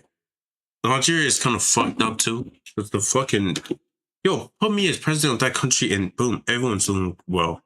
Fuck the government. Fuck everyone there. But anyways, look. Except, I have family there. Never mind. They're chill. Fuck the government, bro. Those niggas are retarded, bro. Guys just steal money, send it abroad to London and all these other places. Let their family spend. Oh, yes. Oh, take my gold. Take everything. Oh, I'm buying this shit for $20. $20,000. But whatever. It is what it is. If we worship these Indians, these Somalis, if we just give everything to them, willing to cut your own throat, we'll die. H1Bs are the scapegoats. The employers, those are the people who have to investigate it. Yeah, the employee, they only like bring people out of fucking all these places just to work for cheap. Niggas, people, instead of paying people more, you get people who will work for less. Even in one of my friends in Dallas, most of you follow the practice, the caste. If you're not in the same caste, they will let you go. So casteism is happening mixed? here in Is he Yes, mixed? I have my heart for all immigrant people, but man, we got to do it the right way. I want to ask you, infinite legal immigration, though, will still alter the fabric of any place, right? Correct. Would you be a proponent of infinite legal immigration? Don't understand it quite what you're saying, but yes, I mean, if it's done legal, if it's done the right way, yes, because To what I've seen, countries have been blessed when immigration is involved. You know, when you got different kinds of groups involved, doing it the right way, following the rules. Law and so yeah. Valid. But if the law has allowed Frisco's Indian population to go from less than 2% to almost 20% Indian in the last 20 years, turning Frisco into a majority-minority city is the intent. Some of them go to like community college, all these places. 20 years, turning Frisco into a majority-minority city is the intent of these work visas, bringing Indians to America to support our labor force or to replace it altogether. This is insurrection. This is the overthrow of the United States government, which is why 20 million people walked across that border. I can't go to Somalia and live, or Mexico. This is my home. Okay, people who do say shit like that, bro, it's kind of retarded, bro. I know, like honestly, I just like starting to realize, like, people really believe you can't go out the country and live. Going to a different country, you're probably gonna live, I'm not gonna say better, just depending on where you are and how much money you have. You go to India, let's say let's say you have $1 million. Bro, you're gonna be living better than the regular people. If you go to Africa, you can probably have like more opportunities. If you have, let's say, $1 million, go there, you're probably like an alien.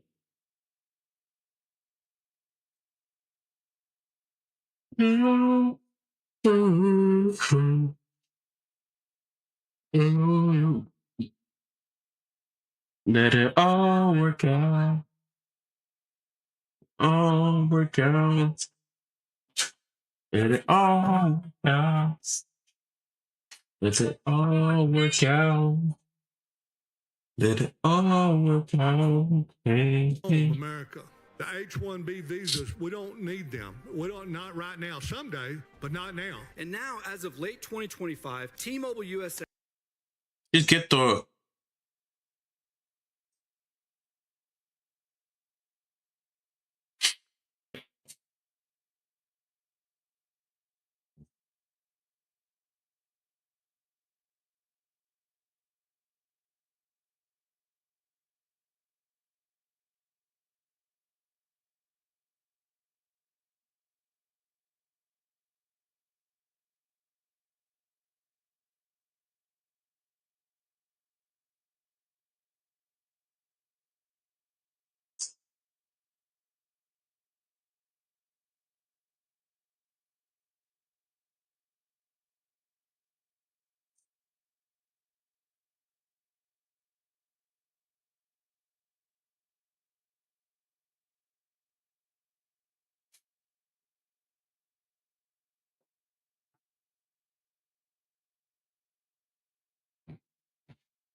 opened a global technology hub in Hyderabad, India that employs thousands of Indians while they're laying off Texans and Americans. They've even sent Americans to go train these Indians in India. T-Mobile USA could have easily opened up this technology hub in the United States of America, and they could have ran it out of one of the 2 Frisco offices on Warren Parkway. On top of that, T-Mobile spent $81.5 million on salaries for H-1B employees in the United States in 2025. All salaries that could have went to Americans. Is it a coincidence that T-Mobile has a new Indian CEO as of November last year? Probably not. We are the entrepreneurs, high-skilled professionals fueling the tech and medical corridors that make our Collin County a national leader. In Frisco, you will find us serving in our churches, seeking peace in our temples, practicing charity at our mosques. We are guided by timeless wisdom that transcends borders. Indian Americans play a crucial role in Frisco's growth. Many work in high-demand fields such as technology, healthcare, engineering, finance, and entrepreneurship.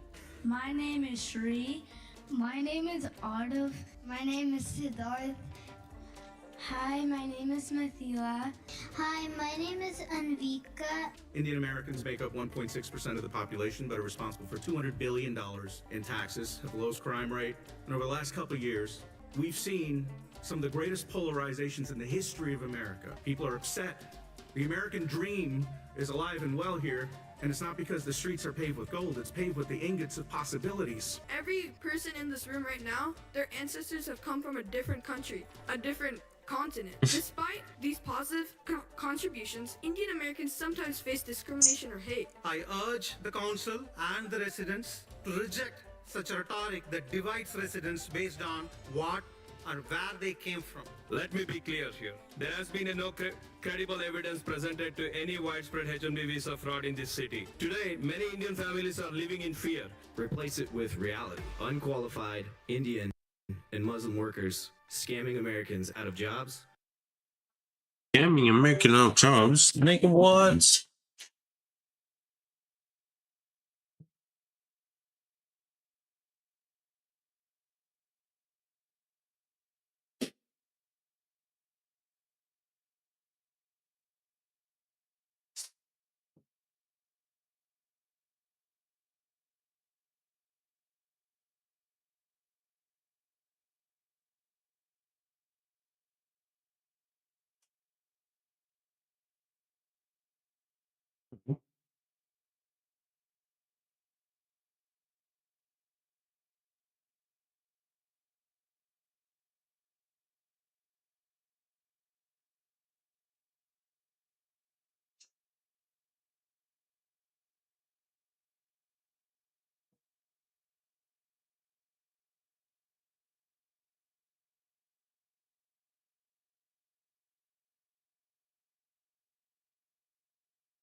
Might be LFA, but it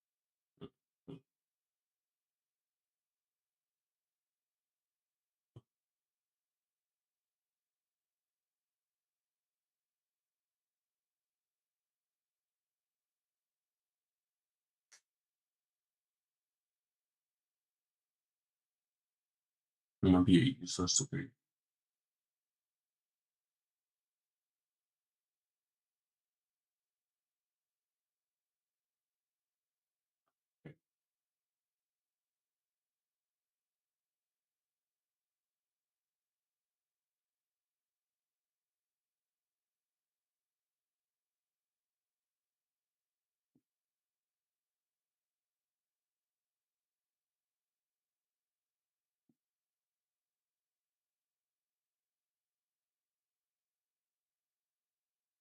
Might be a useless degree.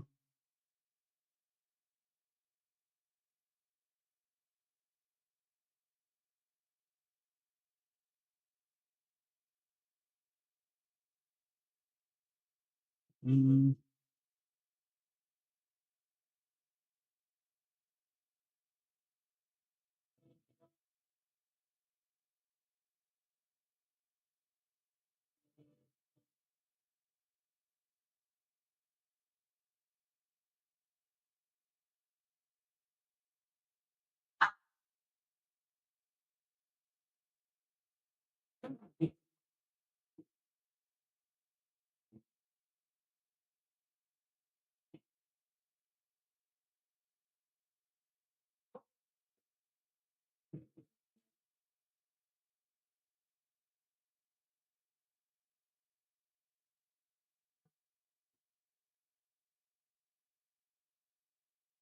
Or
okay.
Why? Atomic people just being electronic.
I'm watching Hail Stealing Mary. tax dollars and destroying our nation in Texas. And the funniest part, if these were truly No. high-skilled Germans or Poles, we'd welcome the net positive. Instead, we get low-quality scammers with fake degrees abusing our systems. Fake degrees, some of them.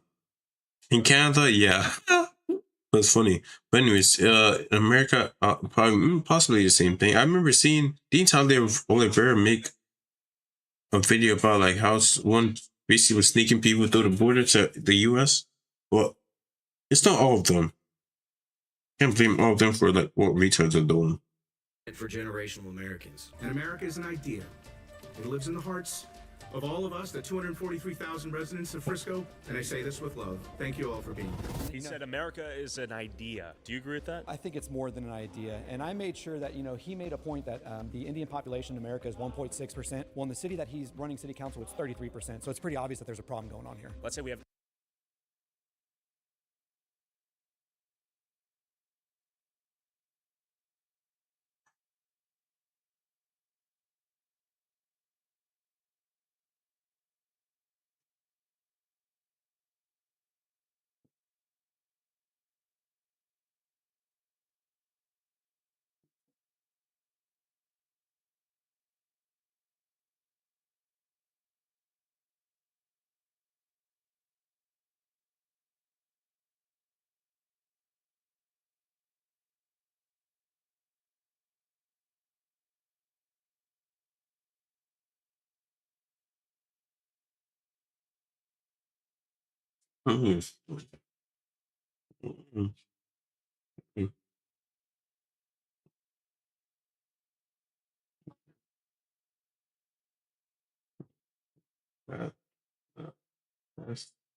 infinite legal immigration. Is it better than illegal immigration? It's funny because we've almost been tricked. We've been marketed this thing where we believe it is good to import people for jobs that we can't sufficiently do. We built the jobs. You're telling the people who built the jobs we can't do the job. So it almost sounds like a scam. Well, they threaten them with the H-1B visa and they hold that over their head because if they don't work a certain amount of hours, they won't sponsor them. So they can't threaten you with being able to go back home because your home is in America, or is America, like the United States, if you're an American citizen. So, and they can just work them to the bone. So I headed into the heart of Frisco to speak to some of these elite H-1B and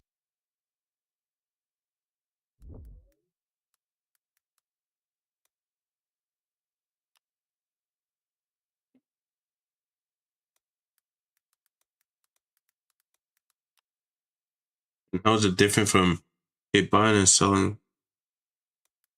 How is it's different? Yeah,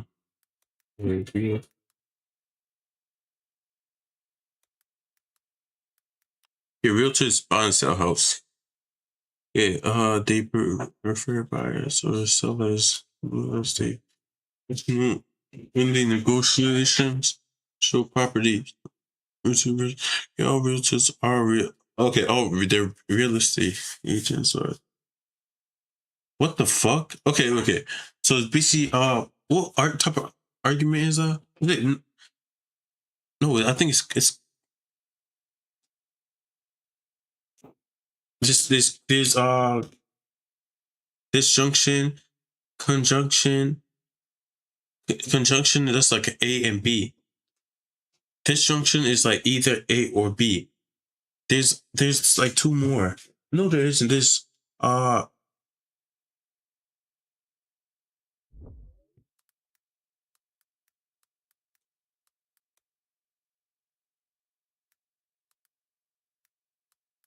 conditional.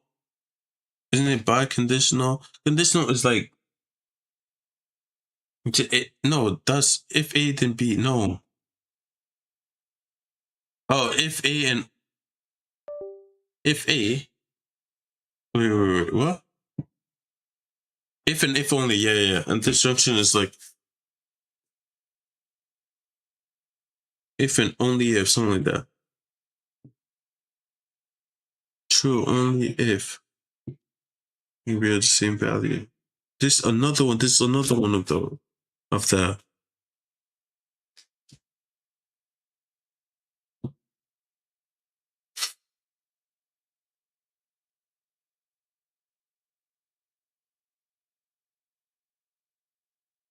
I'm really gonna ask you what our argument is this.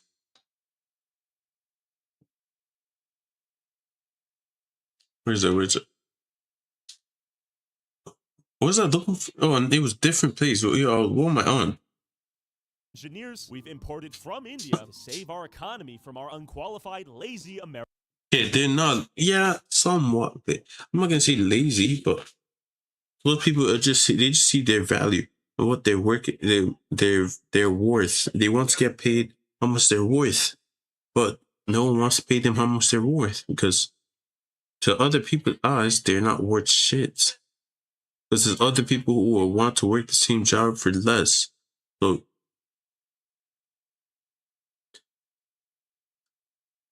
American labor force. There is the Karya Sidhu Hanuman Temple, the god of courage. Where are you from? I'm from Andhra Pradesh. From Karnataka. I'm from India. South India. Hyderabad? Are you from Hyderabad? Yes, I am. Really? I'm from Chennai. Are you here on like H1B? No, right now still I am my student visa. I see, like so F1. yeah, yesterday the H1B results got rolled out, so I'm just waiting for my decision. Yeah, I'm on a waiting for the same results. Are you anxious right now? Let's hope for the best. I work in a software company. Software? Yeah. And are you H1B? Yes. So if I get my H1B, I can stay here for more 5 years. What happens if you don't? I still have my time, like almost 2 years from now. 2 more years. So maybe I need to try for a different visa, or else like go back to India. I'm an H1B. H1B. Did you come here as H1B? No, I studied here. So F1, OPT, H1B? Okay, it seems like that's the common pipeline. Come here as international student, get green card. and stay. Yeah. I mean, they're benefit. They basically benefiting the society, I guess. Yeah.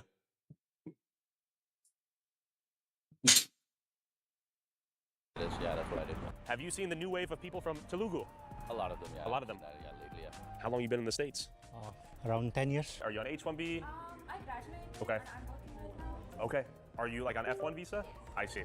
Why did you end up here in Frisco? Did you have friends and family here? Yes. Okay. This is actually my uncle's. Uncle's restaurant? Your goal to go from F1 to OPT to H1B? Yeah, exactly. Okay. Motherland, India or Texas, USA? You laughed at that one. No, obviously Motherland India. Obviously. Obviously Motherland India.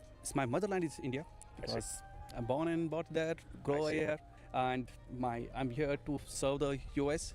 So I can say that the second land of for me is US because I'm getting here. The US give me the respect, job, and the good opportunity. I'm planning to go back to India. So Your daughter, is she a citizen of the US? yes, she is. Okay, so you're gonna bring her back to India one day? Definitely yes. Whoa, that might be challenging for her. Hyderabad or Frisco, Texas more? Hyderabad, of course. Hyderabad, of course. Then I have to ask, why are you here in Frisco? I had to. Feels like I'm still in my hometown. Really? Everybody from my hometown here. Wow. So you moved all the way from Hyderabad, thousands of miles away? To Hyderabad. to Hyderabad in Texas. The India Bazaar is right there. I want to see if we can find some F1 students in this 7-Eleven. And secondly, I want to see the moment I walk in there if I will be met with an Indian cashier. Definitely, bro. Bro, it's literally like, yeah. Definitely, literally. 80% chance of you, bro. 80%. Hello, question for you. Are you on an F1? Are you an F1 student? Even Tim Hortons here too. Okay, are you H1B? Yeah. You're H1B? Working here at 7-Eleven? Yeah. Okay, where are you from? India. Where in India? Angara. Yeah. Is that close to Hyderabad? Yeah, I'm going to call the manager. Okay. So, and do you work in IT? Yeah, I work in IT. Yeah. I'm working with the Walmart here as a software engineer. Yeah. Okay. I'm into IT. I work for a company. IT? Yeah, yes. I knew it. I do work for IT. IT. Why do they dominate IT? Just dominate IT because they have a master's degree in computer science. They study back in India. Okay. They complete engineering, and that's how they just dominate. I'm a student. Student right now? Yeah. And you work in IT? Yeah. Okay, so my question is, are you F1 visa holder? So as an F1 visa, how many hours can you work per week? 40 hours. And is it legal to work full-time on an F1 visa? Yes. That's a nice cheese string right there. Who would have thought? Chicken tandoori pizza before GTA 6. While Frisco has become Dallas's unofficial Little India, you can find H-1B Indian spawn points all the way up in small Texas towns like Argyle, Texas. Okay, we're in a little Indian suburb near Denton. We're in Argyle, Texas. Lots of Indians. But how did they get here? And why are they in this small, semi-rural suburban town? You gotta tell me, as a Pakistani, why are there so many Indians here? I don't know. They come on IT. Are a lot of F1s working here? Yeah. Yeah? Illegally, right? Illegally. I knew it. They don't even pay right amount for these people, you know. How much? They work hours and hours. They pay low. They pay low here. Should I expose them? Hello. Who's the manager here? Is there a manager here? Are you the manager? Are you the manager? Yeah, I have permission. I'm here to ask you, are you paying F1 students illegal rates? No students. No? You have paperwork? Yeah, he definitely is, bro. Definitely. Basically, it probably does that, and basically, you know, if they snitch or say anything, they're getting reported. Yeah, you pay them legal rates? Are you sure? Yeah, sure. Do you own the store? I'm the manager, right? What visa are you on? I'm on a work visa. On a work visa. H1B? I have a work visa. I don't want to reveal. I was told on good authority there may be some F1 employees here being paid under the table illegal rates. That's what I'm asking you. Is that true or false? Sir, this is a busy time. Is it true so or is it we false? can talk outside. Where are you from? I'm from India. Hyderabad. I'm from India. Hyderabad. I'm from Hyderabad. Is it Hyderabad? Yeah. In India. Okay. Hyderabad? In the same state. What the Pakistani guys, bro? Look, guys, basically, yeah. People are gonna see him and be like, that's their up now. But it is what it is. But in a different city. What visa are you on? F1 student? Yeah. What do you study? Computer science. I'm on green card. Do I need to specify that? Yes, if you could. Oh, you don't want to? Why? That's my wish. I see. I imagine you're on not an F1 if you're working, right? That's okay. I'm TN visa. I'm from India. Okay, so your green card. Yeah. Would you prefer India or USA? US is good. Why not? Okay. US. That's why I'm here. Is your wife here? No, yes, here. But yeah. Is she on a? Is she also on a visa? No, she's not. She's on the same green card with me. Same green card. Yes. And do you have kids?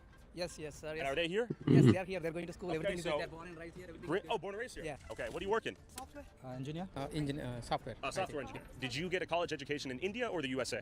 India. Right, both. Oh, never mind. Why are Indians so good at software engineering? That takes a lot of math, Brain power? physics. I came here on F1, but then I converted to H1.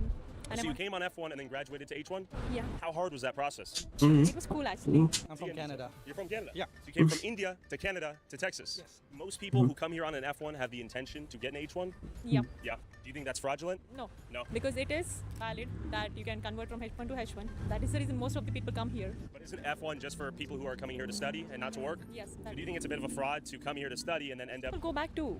Oh, did you go back before you got the H1? No. Okay, so you came here on F1. Oh, yes. And now you're... TN. Are they getting paid legal minimum wage in Texas? Here, no F1 students.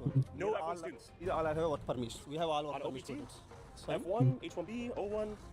I have a work authorization. I know you My do. employers have all work authorizations. So you're not employing any F1 students? On the record, yes or no? No. You promise me? Yes. You would swear to God? Yes. Swear on your mother's name? Why you are asking like that questions? Obviously, the H1B is a non-immigrant visa. When will you be going back to India? We are thinking to go soon, but we are not sure about Okay. date. And how have you liked Texas thus far? It's good. I like US. I like India more. That is the reason I'm trying to go back. Basically, at the end of the day, our family is important, right? Our family is in India, so we need to go back to India. I see. Are you married here? Yep. Is he also on H1B? Yes. So 2 H1Bs, and do you guys have children? Yes. Were they born and raised here? Yes. Do your children have Indian citizenship as well? No. No. Okay. I told you, right? If you got records from the legal, okay, I can show all the employee information to the date. Let's see. I don't want to.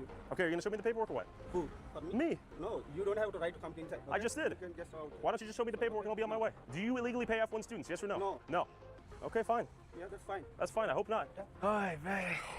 When I asked him to swear in his mother's name, he postured up. I thought he was going to throw down. I thought I was going to get punched for the first time in my life by an Indian. So this is a meme right now. Please be patient, student driver. It's a kind of a joke, a meme online because there's so many of them. Are you a student driver? No, I'm not. Why do you have the student driver sticker? No, why are you taking video? We're doing are you a student driver? No. What the fuck does she still? So basically, she's doing that. So it's smart doing that because if anything wrong happened, he's a student driver at the time. Why do you have the student driver sticker? No, why are you taking video? We're doing a survey for people that have student driver stickers. I'm not a student. Do you have a student driver in your family? Before I'm a student driver, so I kept it. I forgot to remove it. How old are you? She did not forget to remove that shit. She's just smart. That's smart, though. Let's be real.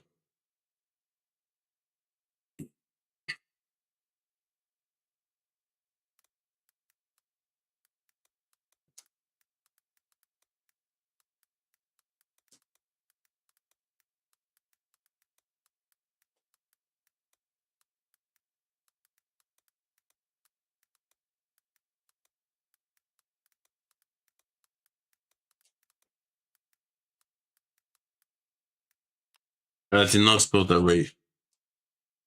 No.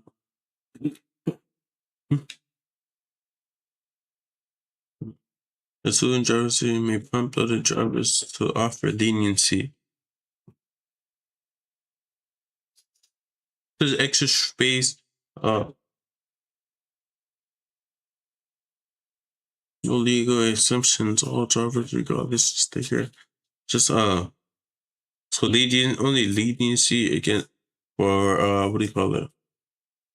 Other drivers because they don't want to get their car hit too. A student driver.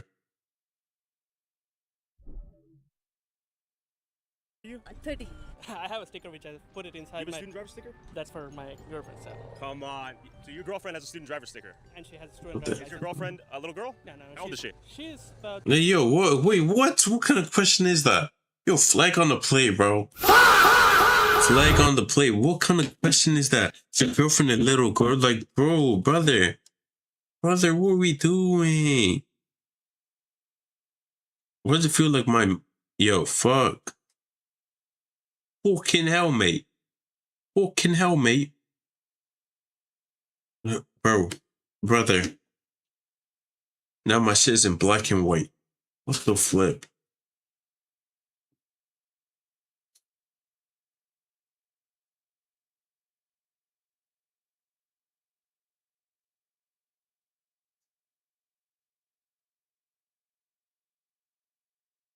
Soon I'll be 60 years old.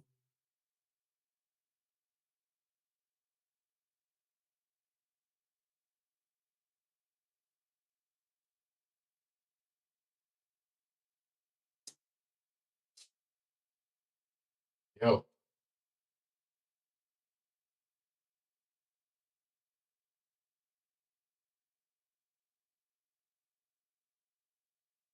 Making my eyes blur too. Soon I'll be 60 years old.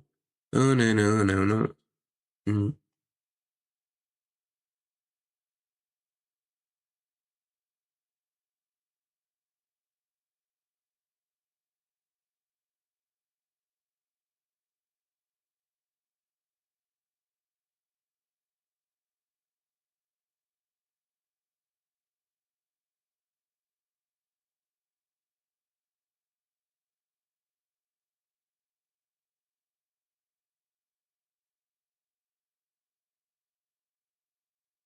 Hey, better.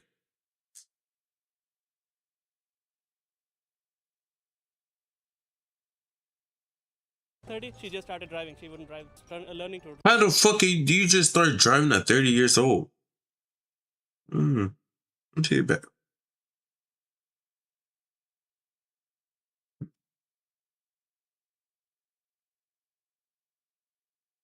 Okay, I just started it. It was basically all I see is basically him.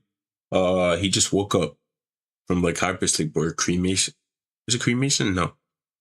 That's yeah. All I saw was okay. He just woke up from what do you call it? What's the word again? Is it hypersleep? Yeah, probably that. And he saw that some of his crewmates are dead.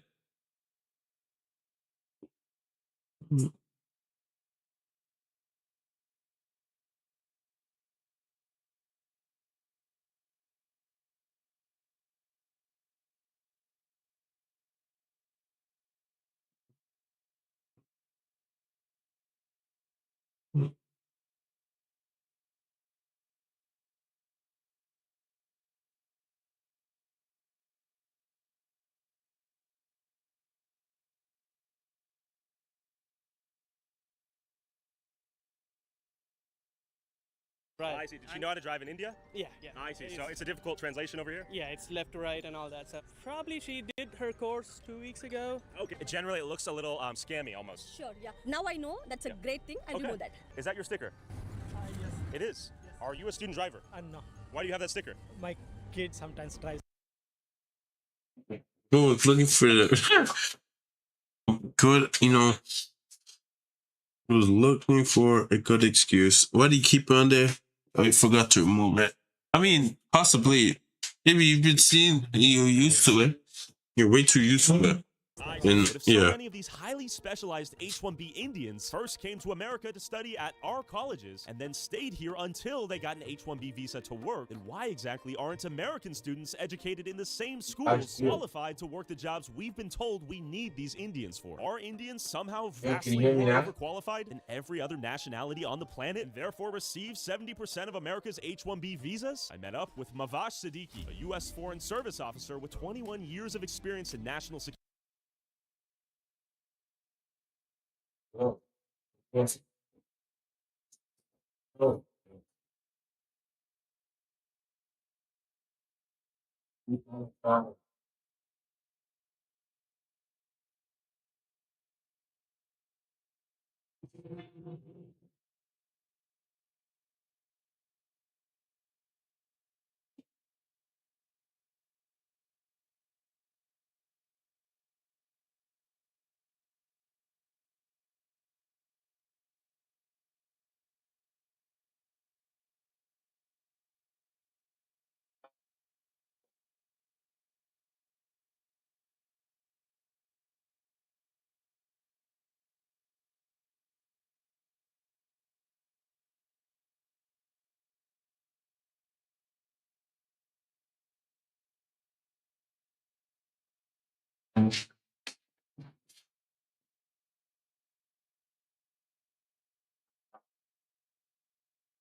Security and Foreign Policy, who worked as a visa officer at the U.S. consulate in India to understand what's going on here. I'm not representing the U.S. government. I'm not representing any other entity. It is just me, myself, and I speaking from my personal experience as a consular officer in India, which was 20 years ago. So an H-1B visa is a guest worker visa. It's a temporary status visa. You abide by the laws of the United States as a non-immigrant, and then your permanent residence needs to be in India, so you have to return back. When I served in India, my job was initially to basically focus on what is known as non-immigrant visas, that it is a travel document which is meant for temporary visitors. What I saw in terms of industrialized fraud was there was systemic corruption and fraud happening because everybody and their mother wanted to go to the United States. In that jurisdiction of Chennai, we were mainly seeing a lot of fraud patterns come from Telangana, the Telugu community, and really ravenous hunger amongst the 16 to 45 years of age people to basically use the visa loophole in order to cut the line and actually emigrate to the US. So the intent was to come to the US, work here, find an avaricious lawyer, go to the Department of Homeland Security, you change the status from like a visitor visa to a permanent residence. This hunger and craving that I saw created this systemic, massive ecosystem of fraud.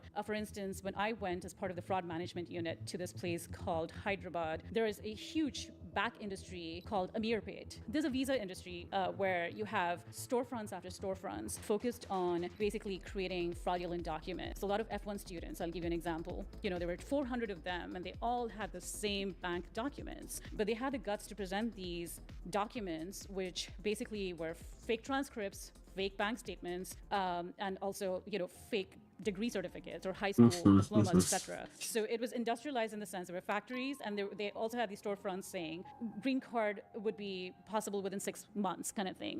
We were just so overwhelmed that there was this pressure to issue, right? Where was this pressure coming from? The U.S. Embassy in Delhi had obviously a political appointee ambassador. This was during the George W. Bush days, and then we had obviously the consul general, but there were politicians who were pressuring, whether from the South India arena or from Delhi itself, saying you need to issue visas in order to make a better, stronger bilateral relationship happen. Even if that individual is not qualified, at one point we had this ludicrous pressure to say if that person is not a terrorist, go ahead and issue thing. And so we started the system in Chennai to revoke H-1B visas where we saw a lot of fraud happen. The United States spits out 150,000 people a year. Amongst 800,000 students, you have 100,000 who've gone through this rigorous computer science coursework, and then they're told they don't have an opportunity to work in our industry. But then you have these Indian H-1Bs come in with just a Microsoft certification. Some even had the guts to present us with graphic designing, which is very different from taking C, C++, assembly language, SQL, third degree calculus. That's very different. So it's just interesting how we had a very hard time revoking these, because it's not like a simple revocation. It's a bit of a uphill battle for a public servant or a consular officer to revoke those, where the burden of proof falls on me. After a long, grueling day of interviewing 200 people, you have a stack of these H-1B revocations that you have to type up and send to the Department of Homeland Security and say, this is why we suspect fraud, which means, you're providing pictures and documents and a narrative and et cetera, et cetera. We don't have that.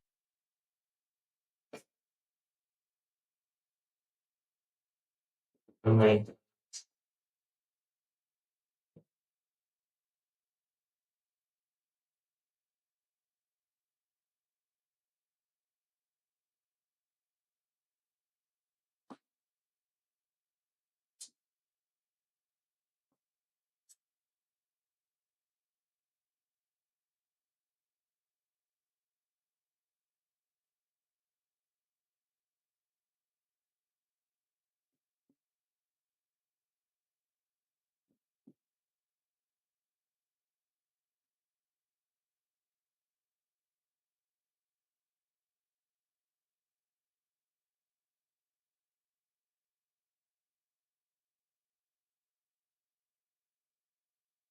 That luxury of time. So I saw the cracks, and I warned people. Are these H-1B visa holders superior to Americans in every way imaginable?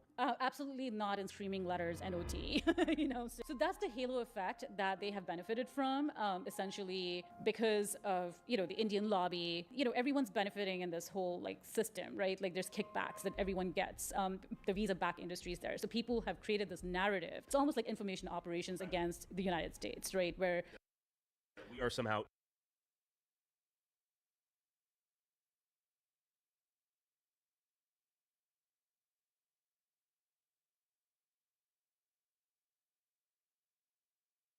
inferior to the labor supply in India. And I say India because 70% of the H-1Bs are coming from India. Exactly, right? And there is a visa category that they could leverage called the O1 visa if they were indeed those, super geeks or very smart people. But these are not exemplary individuals. These are run-of-the-mill people. But when they come here between the 16 to 45 years of age, and the ones who have basically taken the F1 visa route, and then they get sashayed into the OPT program, and then they get preferential treatment by the Silicon Valley managers and the various IT industry managers who are basically get seated in the H-1B managerial role. They would prefer their own Indian people, because it's not about necessarily, because the Indians are the best and the brightest. Bribery is quite normalized. The sad part is I saw a lot of H-1Bs as well as J-1s, especially physicians and others, who have bought their seats into medical school, and you have 40% percentile on your score sheet. You're basically an F student, but you can get ahead. That sort of stuff does not jive with our values. Our values are very different. Any minority American would have a worse chance to get into any of these big IT companies because the value system is different, where you know, the H-1B manager would expect that these people that he's bringing in, whether he or she are bringing in, the idea is to get a cut from their salaries. It's almost like a pyramid scheme. It's like a kickback scheme. It's like pay skimming, for instance. So nice quid pro quo system, and everyone's happy. No one outs the other. And that basically the IT manager does know that if he or she gets outed, then this person will lose their job. So it's kind of like an honor among thieves. So today, I don't know what things look like, but I'm aware, you know, from a lot of my colleagues who are currently working that fraud has ballooned. So then you have like religious workers being invited on an H-1B. You have accountants being invited on an H-1B. These are not specialized skills. Teachers being invited are colleges and universities create these wonderful best and brightest computer scientists and computer programmers and engineers. After a 4-year college degree, we go through rigorous training. That holistic training that happens in the United States far supersedes what you find amongst the H-1B clout. And out of all the 50,000 plus visa applications, how many of those were legitimate? There were, I mean, easily between 70 to 80%. That was my denial rate. And we created that gold rush. One example of how H-1B Indians are used to suppress American wages, it all starts with this guy who needs some more cheap labor. To avoid the headache and cost of billionaires. hiring an American, he outsources the job to an You're gonna everyone gonna blame the people instead of blaming the people who caused the issue. W, bro.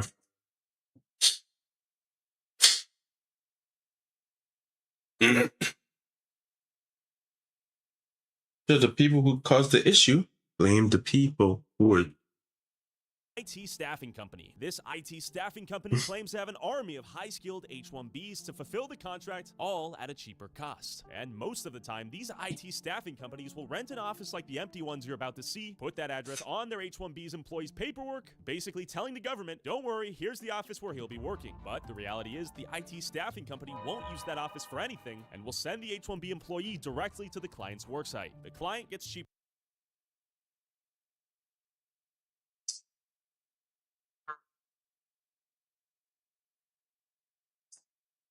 labor without the responsibility of sponsoring the H-1B. The H-1B makes great money compared to what they'd make in India. They can work towards getting a green card in the US, and most importantly, they don't have to live in India. All while the IT staffing company collects the spread between what they underpay their H-1B employee and what the client pays them. It's a win-win-win for everyone but the American worker. India number one. Now let's go investigate these genius Indian IT staffing companies littered all over Texas. But real quick, I just made $100 by playing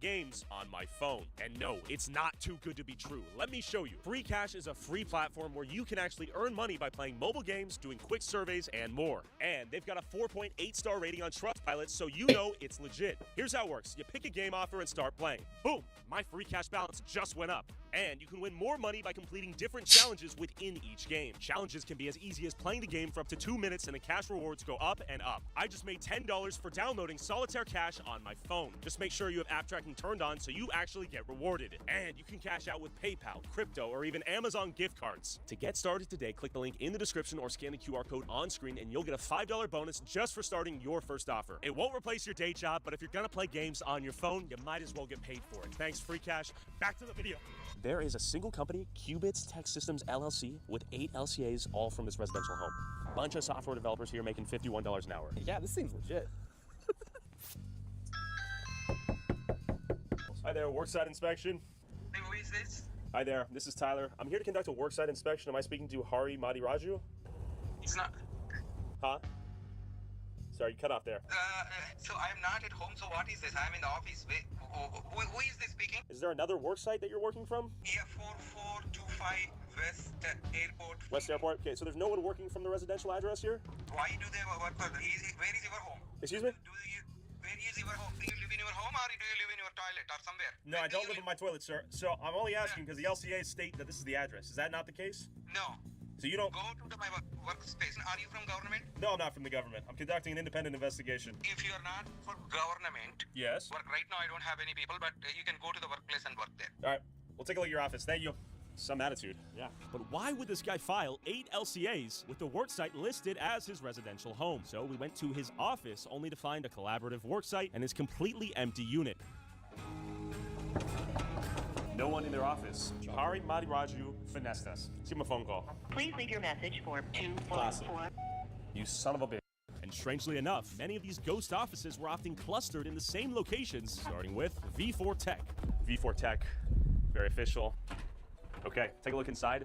We see some sort of Eastern monk-like statue right there. We have an empty little meeting room in the back here. It's almost like no one's here. Who would pay thousands of dollars a month to rent an office with no signs of human life, locked during work hours in the middle of the work week with no employees in sight? I have a question for you. Do you know where they're at? Your neighbors? No idea. No idea? Okay, thanks so much. It costs money to rent this place, and it's during business hours during the week. It's a ghost office, a shell. They have paper compliance. They have the physical location they can register their H-1Bs to, and then they can send them off to go work elsewhere. So V4 Tech Inc., completely empty. They should be here. Someone should be here. 420. This is going to be a good one. And there were more ghost offices all over this complex. All right, we got no sign on this one. Hello? Hello? They ever show up here? Yeah. I just want to ask you, do you guys actually have neighbors? Does anyone ever show up? That's a great question. It's a good question, right? Great question. Why are you asking this question? Because we're convinced that this is a body shop. They have paper compliance, and no one actually works out of here. There's Got like it. 9 separate units in this business complex. No one's here. These Are you ghost ready? offices. I'm ready. Yeah. Is that on? It's on. We're ready. He is thinking correctly. You are thinking correctly. NG Talent Tech Group LLC, based in this office, filed 23 LCAs, and there wasn't a soul in their unit. Everything was empty. Hello? Hello? Knock, knock. This one didn't even have a sign on the door. Talenton Technologies claims to have 6 H-1Bs. No one's here. In-office presence on the following days. Tuesday and Friday, 9 a.m. to 5 p.m. Where were our elite Indian engineers and programmers holding the American economy on their shoulders? We have DevApps IT. This is the best looking one thus far. We have 11 H-1Bs. No one's here. What even is Tom? Hey, I don't know if your neighbor's here. I haven't seen anybody over there now. We think they might be running a body shop. Oh, right here in Frisco? Yeah. I get it. What do you think? I wouldn't be surprised. Last time I saw somebody here was like 4 months ago. 4 months ago? That's crazy. Were they Indians? Yeah. They appear to be body shops. Basically, all I'm asking is, are there revolving doors of empty office complexes with a bunch of And Indians? there's revolving people. Revolving So people, we're- different people. We're in this unit here. Okay. The one next to us. Okay. People show up about every... So you see a new group of people coming in and out of there? And most of the time it's empty. It's empty. But probably 11 months out of the year. If you found out there were 10 body shops running out of this complex, what would your thoughts be? It wouldn't surprise me. It's just the way that things are here in America right now. It just it wouldn't surprise me. Like, You think we're cooked? yeah, absolutely. Yeah. It doesn't seem like Abbott really cares that much. Like, he's probably getting paid himself. So our whole government's cooked. But to my surprise, we finally found an office with an Indian inside. But the sign they had hanging in their office listed a different company than what they'd filed under. Is this Grand IT LLC? You guys work here? Yeah. This is a body shop? No, it's IT service. Are you guys a staffing company? Yeah, I just Sweet. What's your name? Sachin? Sachil? Tyler. Good to meet you. Tyler, what's the name of this place? Grand IT LLC, right? Grand IT LLC, and this is one of Wait, the what's executive this? software guild. It's So IT you guys share offices or what? No. Like, So are you guys Grand IT or Executive Both. We Software? have both companies. Both, okay. And you're not a scammer. Who was Executive Software Guild Inc., and who is this Prada-dripped Indian? Where were the other employees? What do we got? We got a brand new TV right here. yeah, it's a brand new TV. It's like a regular meeting area. Okay. And how many people work here? 6 people. Okay. What are their names? So, I mean, we have multiple people changing. We Yeah. have Vishnu, we have Madhavi, we have Hari. They are working directly from the client area. And tell me some of the clients where the H-1Bs get staffed at. Are we talking like Verizon, like Oh, Deloitte? Who do we got? We work for multiple clients. We work for USAA. We also work for Verizon. So I gotta ask, why would anyone print out LCAs and pin them on the wall? I mean, if someone like a ICE department, we can just show them directly. If they come for any verification of the candidate, Yeah. we can show them, yeah, we are doing the certification. or And we have software developer. We have, who's this guy? What does he do? Vishnu is the owner of the company. Okay, he owns the company. Okay, we got another sort of empty office set up here, and I like that quote, if it doesn't challenge you, it doesn't change you. It's a good point. So why is it the Maryland labor law postings up there? I mean, And it's like the workers' compensation in Maryland. That's what I'm trying to figure out. All the Maryland paperwork right here. I don't know. I mean, I'm just asking questions, yeah. We work for the Maryland state as well. I see. So you guys do CPA for Maryland? Yeah. Like, oh, you guys do like accounting too? Yeah, accounting too. That makes sense. And you're not lying to me? Huh? You're not lying to me? No. Okay, all right. That's the reason we have posted all these. I see. I would just think you would post like Texas labor law and postings, you know? Because we're in Texas. You know what I mean? But I don't know. I don't know what I'm talking about. And why was there freshly unboxed furniture and appliances scattered throughout the mostly empty office? Not to mention, why was this on their wall? On our way out, I couldn't help but notice this 6-figure luxury car in the parking lot. Oh, yo, I gotta ask him. One last thing. Is this your Range Rover? My man, don't be humble. Give us a quick whip tour. This thing's badass. See, that's proof of the American dream right there. The American dream's real, right? Yeah, they're-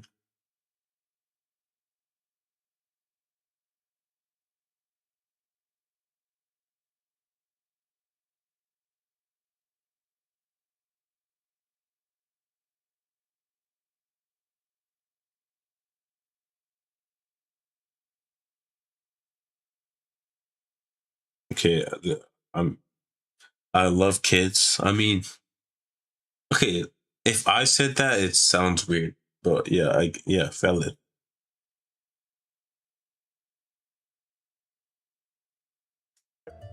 The IT staffing business was clearly profitable, so we went to another cluster of suspected ghost offices. Okay, so we have Slesha IT Inc. right there. There's a guy inside. Hi there. Are you working on behalf of Slesha IT? Yes. Okay, hi there. My name's Tyler. We're conducting a workplace inspection. Okay. Are the other 4 engineers that work here present today? Where are they? In each room. Oh, in each room? Can you show me? Yeah, sure. Okay, thank you. How are you doing today? Okay, and who's this?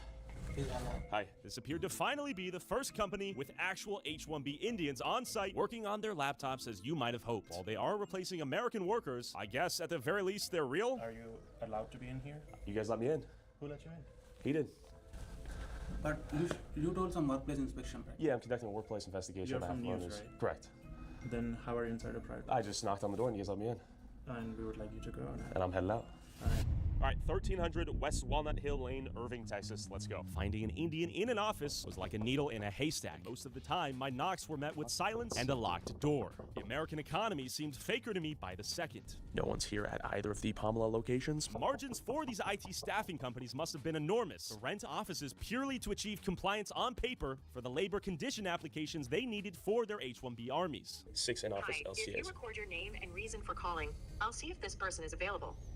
There should be 6 LCAs in that office. And then I finally found another Indian whose story painted an even bleaker vision of the future. How many H-1Bs do we have in office today? Right now, we don't have any. We don't have any? Actually closing the company. You're closing the company? Yes. Okay, so you have the LCAs on the while here. Yes. You guys are going out of business? Yes. I'm sorry to hear. So Okay. basically, this is what happened, right? So Yeah. basically, we were in the business for almost 10 years. Okay. We filed all the H1s, but later on, like because of this AI and everything, Yeah. so we kind of, wrapping it up, everything, and then it's kind of closing off. His entire H-1B staffing company imported from India was now obsolete as AI became increasingly advanced. As Americans were replaced by Indians, the Indians were beginning to be replaced by AI. There is this misconception that all the H1 guys are like they are taking the jobs. Yeah. The thing what I wanted to explain is that these are not full-time jobs, right? So they are on a specialized skills. Only then they have those jobs and get it. But if you ask me, is there an abuse? Probably I would say yes. But then if you take the percentage of it, might be very less. And definitely what I would say is probably USCIS investigating all the things that they have to do, all the paperwork and everything good. Countless offices were husks of their former selves. Perhaps the IT gold rush was over. Worksite inspection. With signs still on the wall. Okay. Come on in. Yeah, trespassing. Work on file led us on a wild goose chase to the back room. Not a single piece of furniture here. The sign on the door. Empty room. Empty everything. Do the lights even work? Are they paying electricity? They are. We'll confirm at the front desk if anyone's renting this out. How are you doing? We're conducting a worksite inspection for Anand Pag Inc. Are they paying rent currently with you guys? They've moved out like 2 years ago. 2 years ago. Each ghost office left us with even more questions than we had initially. Where was USCIS verifying that these worksites were in fact legit and that these H-1B Indians weren't locked up? Oh, so he's doing the same thing that what's the guy? What's the name again? The other guy was doing.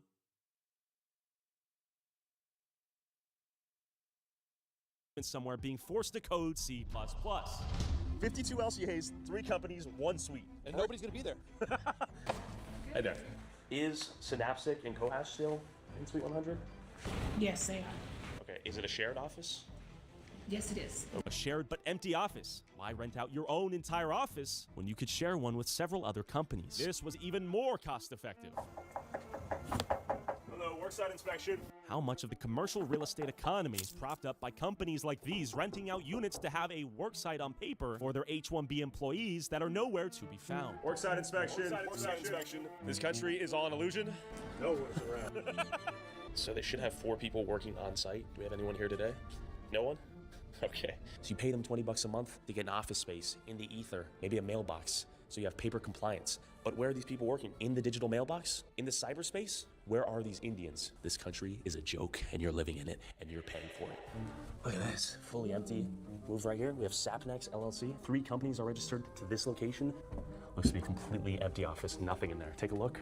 Emptiness is all I can see. We have 4 H-1Bs, and guess who comes back? Shand Parvathaneni, our same attorney, is the recurring thread. He's threaded into many of these companies in different locations all across the DFW area. Could it be a coincidence? Very well could be. He could just be the guy, the attorney, the Better Call Saul of LCAs.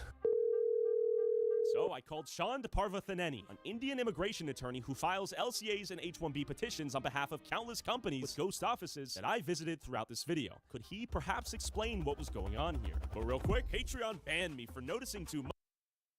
I see your name pop up, over 20,000 times from 2020 through the end of 2025. And you're saying the burden to update all this information is on behalf of the employer to then update you, who then complies with the paperwork and gets it all handled, right? Is that? That is correct. And a number of times we see a lot of companies don't do it, which means they're not complying. Sure. And my responsibility is not to go, I keep on educating them, but if they don't do it, there's a site visit and the employee is not working where they're supposed to. Any non-immigrant person in this country, anybody, they have to let USCIS know where they live. It's a mandatory responsibility. The government has access to the systems. So when you talk about fraud, the fraud is not fraud that I know. Somebody's benched. That is where things start going haywire. The company doesn't start paying them. The employee is not working. And that is where it starts, not at the time of filing, because at the time of filing it's very easy. Come on, Sean, let's not be silly. But also, you could file a bunk LCA filing, right? And just put as many of those out there. What would it do to somebody to be obligated to say, hey, I want to pay somebody $100,000 and $30,000 in taxes? You just tell me. I mean, let's say you get money and you get a lot of it and you don't have a moral back. No, we don't get a lot of it. Oh, come on. I know you're killing it. That's great. I mean, No. USA, No. awesome, I think it's a law firm. There are other attorneys working, and that is where the problem is. And then the fees. The fees is one of the lowest in the industry.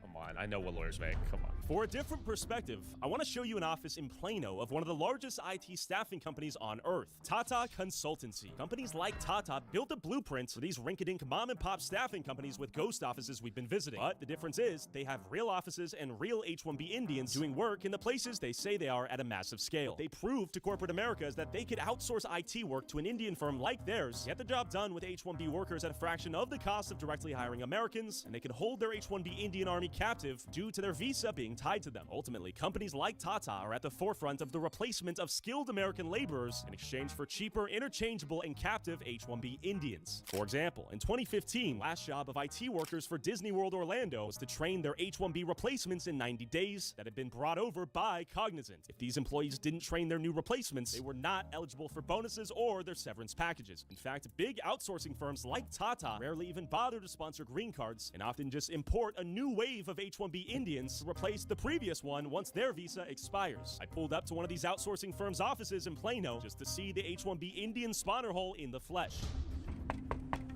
Hi. We're here to verify that 12 They're getting kicked out, bro. filed on behalf of 12 H-1B employees are on site and they have the paperwork on the wall. Okay, let me just go one. Excuse me, do you work on behalf of Tata? Yeah. Are you H-1B? Yeah. Okay. This place was teeming with Indians whose sole job was to replace you lazy Americans watching this video. Hi, my name's Tyler. Well, do you have an appointment or pre-approved? No appointment needed. Thanks so much. What is your name? Are you the manager? No. Oh, okay. How about I can know things, right? That's the reason I'm asking you. Sure. Have a great day. Keep in mind, these H-1B employees are on non-immigrant work visas. They are temporary guests. Don't show us, please. Okay, no worries. No, what is this for? We're conducting a worksite inspection. Here to verify a few things. We'll be out of the office. Okay, I won't do that. And pursuant to 20 CFR section 655.760, any member of the public can demand the public access file, and failure to make this information available within 1 working day is a violation. Brief worksite inspection. We're not trying to cause any trouble. Imagine if you came to another country on a temporary visa and started smacking people's cameras. Give me a break. Do you work here? Yes, I agree. Okay, what's your name? We just want to see if the LCAs that have been filed for the H-1Bs here are publicly visible to the employees here. They should be on the wall. If you were USCIS, you're an agent. If you were government, we'd absolutely let you in. You're not, so we're not going to allow that. As per 20 CFR 655, H-1B labor condition application regulations, and 8 USC 1182N, you guys need to show the paperwork. We would to a government agency. That's I mean, so it shows any regular person.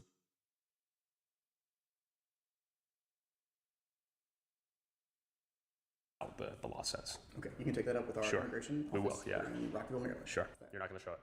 Okay. Well, thanks for popping your head. So he's basically the main guy who's basically controlling all of them. You are not compliant. We appreciate your time. 6010 West Spring Creek Parkway, 4 IT staffing companies, 95 total LCAs, 38 H-1B conversions. There is no one home. Hi.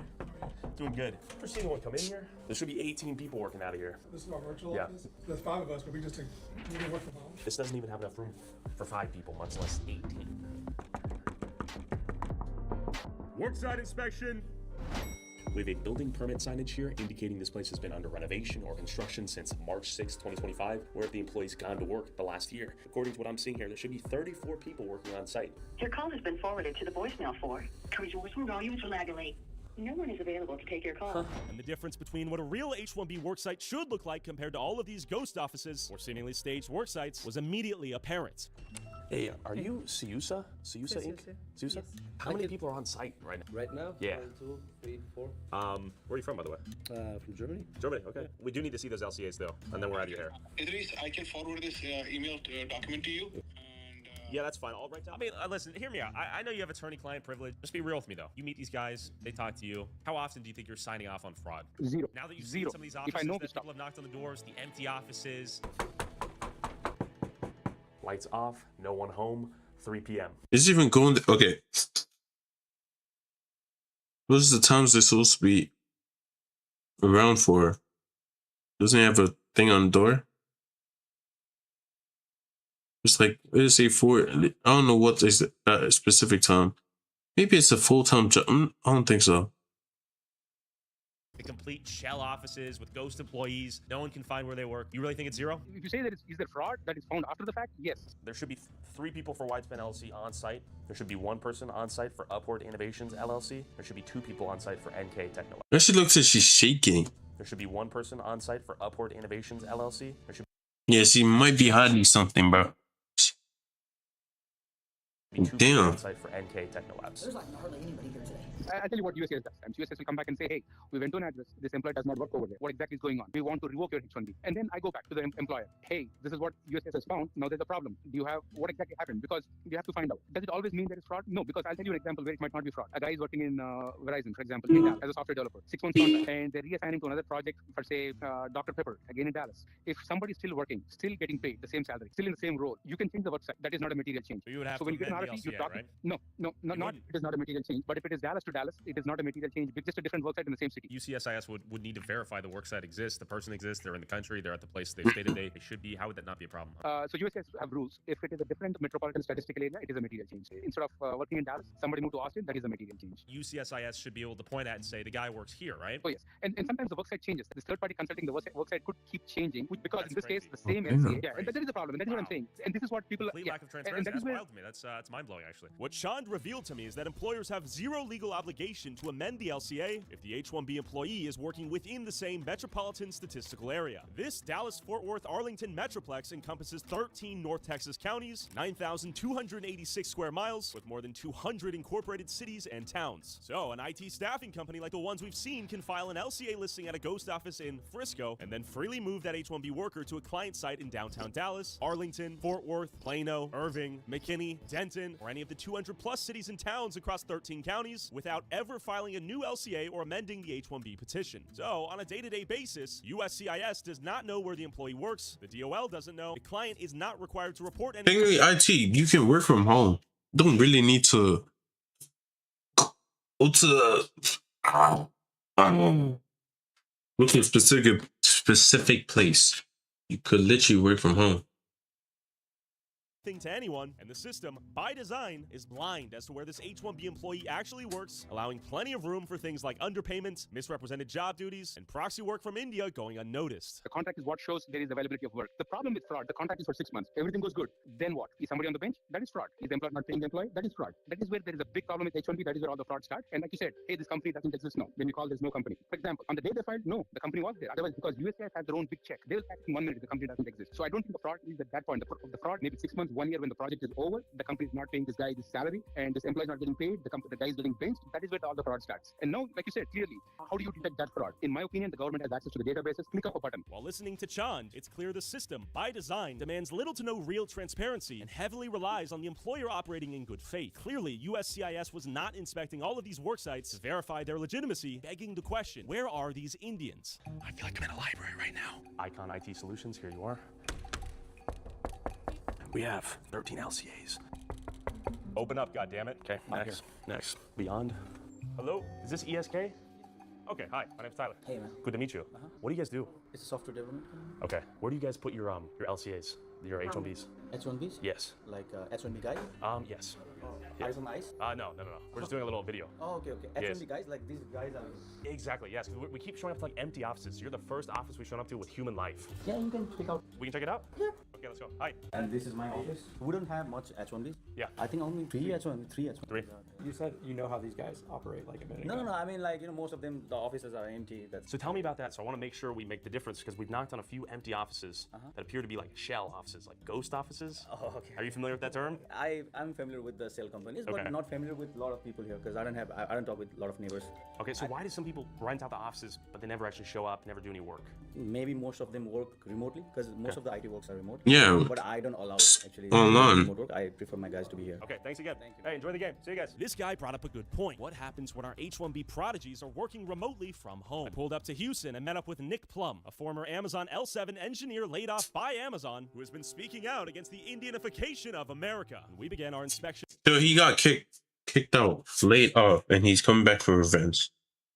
Hey man, I mean, I guess Apartment valid. complex with several H-1B work sites listed as the apartments these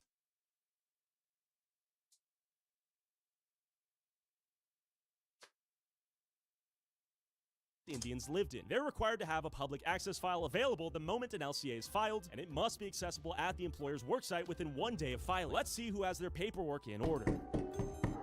Hello. How are you? I'm an office client. Tyler. How are you? I'm good. Do you want to show That's me? not an office. I'm an office client. Okay. Okay. We're here to review your public access files because this is a corporate work site for foreign workers. You should have your LCAs posted and your public access files available for review. Do you have those available for review? Hi. Hello. Daima? Yes, I am. Good to meet you, Tyler. You work on behalf of Cognizant? Yes, I do. You should have a public access file for review. What do you mean by public access file? Well, what it includes is the LCA, your labor condition application. It includes the prevailing wage study, whatever your job is. If you'd like to have Sure. some. Okay.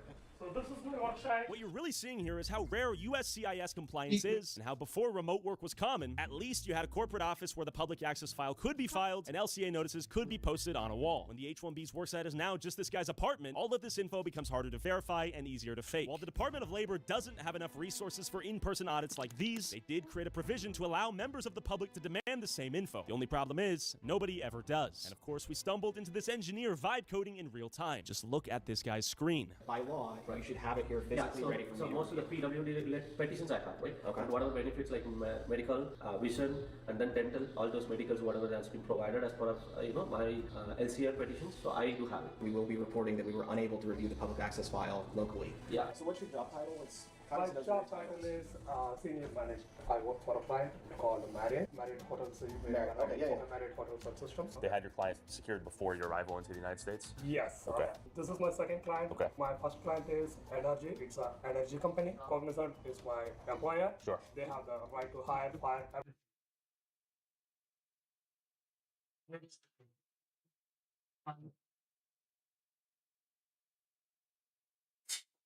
Sure. I'm reporting to my supervisor, Cognizant. I'm enjoying my medical benefits, 401k. Cognizant is giving me the stocks at the discount rate to my employees. Yes, yes. I'm enrolling it. Yes, I have a family. I'm using medical. Cool. The computer that he was working on, there was like a $299 HP computer. We don't come in, we see ChatGPT up on the screen. He's not. Bro, it's using using GPT for some of the work? Crazy. I think the biggest myth that we have is this high-skilled immigration thing. Sure. I think it's a lie. I think most of the immigration that we're getting is not highly skilled. I'll try to quantify. I'd say. Look. If you can't beat them, join them. Work smarter, not harder. Literally, that's the goal. 80% of the folks that I actually saw hired and worked around couldn't do the job. When we needed the top tier engineer, they worked in Ireland. It's like it's just easier to hire. You know, you've got a network of people that are willing to relocate. Yeah. If I'm sitting here in Texas, not paying taxes, I may not want to relocate to California. Sure. But if I'm sitting in India and I want to do anything I can in my power to get out of India, I'm willing to relocate to California, pay those taxes and the high utility bills, etc. Not classically trained in computers. I self-taught effectively, and I did that through on-the-job training. You know, like if you're a pretty smart person, which a lot of Americans are, we're not doing things that are super complex, right? Sure. Business Hey, look at Cap. Not everyone's smart in America, bro. Most of those niggas are retarded, bro. And not even let you. With AI now, you don't have to have years of training learning how to write SQL. You know, you can, hey Grok, help me understand how to join these tables or write a query to do this. What we're not seeing is that shift away from a foreign reliance on labor into like adapting our new technology and understanding that these aren't critical skills anymore. They're not unique skills. Like we're not getting super geniuses. Do you think the companies need to hire US citizens or US workers before they go about and hire somebody in H-1B? Yes. The current rules. Unfortunately, no. The answer is no, which is where the biggest problem is. I see. And that is what I want to highlight. For every American, right? You would hope they would assess the American workforce before we start scouring overseas, right? We're seeing graduates come out of a 4-year college degree and are unable to find a job like what this guy was working. Is this guy vastly more talented than the graduate that's coming out of college? Is it just because he already has 10 years of experience? He's the go-to hire? I mean, our college graduates are competing with a system that is built to disadvantage them, to be honest. And here's the ways, right? Like I can write a job posting and I can require 10 different tech skills. One of them may be 8 years old. It's antiquated. Sure. But by adding this antiquated requirement onto a job posting, any recent grad is not going to have that. Now I can filter them out as a technical recruiter. Sure. And if you're not getting algorithmically filtered out of job postings on LinkedIn, you can find job postings online hiring H-1Bs only. What a racket. Hi there. How are you? Do you know where Suite 678 might be? It might not even be in here. It's a mailbox. It's not an actual business. It's a mailbox. Okay, so yeah, we're just trying to confirm. See if they're actual suites. Yes. Yeah. 678 is the first one. Anything that's over a 200 is not going to be here. Okay, so 534. No. Because they're reporting there's people working at that mailbox. Like they work inside that mailbox then. 1167. No, these are all like literal mailboxes that I put pieces of mail in and I take packages. 324. Anything over 200 is not going to be here. Okay. Yeah, and just so you're aware, they're reporting to the USCIS that there are humans working inside these mailboxes. Well, if they can fit in a mailbox this size, then sure. Yeah. Awesome. Okay, we have our answers. There was 0 level of scrutiny at play here. 0. What is our economy? But what happens when an Indian comes here on an F1 visa to study with the hopes of getting an H-1B visa and eventually a green card and things don't go according to plan? Raj, why are you here in Texas? What's going on? I just came for my my further studies, like masters. I'm from India. I'm coming from Mumbai. Mumbai is my home country. That's why I like this country. Do you like USA or India more? India more, but for my further studies, I have to come here. And how difficult was it for you to move your whole life to the USA and come study here? It's really challenging. When I'm coming to here, it's gonna be a long story behind that. I have to do a lot of interviews, and it's gonna be depend on them. If they want to give them a visa or not, it's a really big story. We have to do a lot of hard work on that. Even when we came here, we don't know where we have to live, what is going to be happening here, nothing. We don't know. And how old are you? I'm just like 23. This is a country that we can just make our future. Just we can study and do hard work. If we work here, we can get a good jobs and everything. But from our heart, we are connected to our country. And there are lots of Indians. They are doing a lot of things to do to stay here legally. Where do you live? Do you live with like roommates? Yeah, I live with my. Bro, these niggas live. Some of them live. There's like 8 guys in one house. They're all renting it, which is smart. You're making your money work. Keep doing that. 8 guys in one house, paying $1,000 every single month, maybe even 2, for just one room, small room. Dang, you're getting rich. When I came here, it was like a really tough thing. Yeah. That's why in a 2-bedroom hall, we are living like 10 members. 10 people? Yeah. Yeah, oh my days, bro. That shit. 10 people, literally. Guys, I remember seeing and hearing about like the guy, 10 like guys sleep side by side. There's like two, three people in one bed. It's just like so much thing. Stay for money. Sure. Yeah, it's really hard working at the time. So how did these folks get brought here? Well, that's where I started to tie it together to what I was seeing at work. We had a major hub in Dallas. I had 2 people on my team that were hired in on H-1Bs to work in Dallas. Well, they have children, and those children get a visa called the H-4 visa. Their spouses get the H-4 visa. I don't know, maybe that like the missing point for a lot of people here is when you're on an H-4 visa and you go to high school in Texas and you graduate from high school in Texas, you are not an international student. So there's guardrails in place at places like UT to ensure that you don't have these massive demographic changes. Well, those guardrails fail when all of a sudden these folks are classified as residents. I find it very interesting, Tyler, that we have folks on H-1Bs acting as technical recruiters. The person doing the vetting is, they're not American. They don't have that, underlying like, for the home team, skin in the game. Most people that come from, let's say, Mumbai, do they have plans of staying longer? Most of our from my country, they just focus on like just we will get our degree and we will come back. But the thing is that they are not thinking to go back to our country. Why? Because the thing is that in our country there are jobs, there are a lot of jobs, but what they pay, they are not satisfied with that pay. So if everything goes your way, would you like to be a permanent citizen here? It's not only my dream. Everyone dreams like that to get a green card or permanent residence in United States of America. Why? Because we already spent our 3 years here. What do our college graduates lack? Is it tenacity and skill and intellect? Are Americans stupid, Nick? I mean, I think we're naive. I'll be honest. I think we've operated in a high trust society for We very long like time. kids? As a father of kids, I raised them to do the right thing, to work hard, to go to school, to get the good grades. And I used to tell them, like, if you grind, you'll be fine. That we are a meritocracy. I actually am doubting that. Right? I've changed my messaging to them. Yeah. What is the messaging now? Well, now it's you still need to do the right thing, but you also have to understand you are competing in a system that is built structurally to disadvantage you. How much money does it cost for you to come all the way from Mumbai to Houston, Texas? To here, I already spent like 35, almost $40,000. So that's a lot of money in India. How do most people afford to get here? Everyone do like that.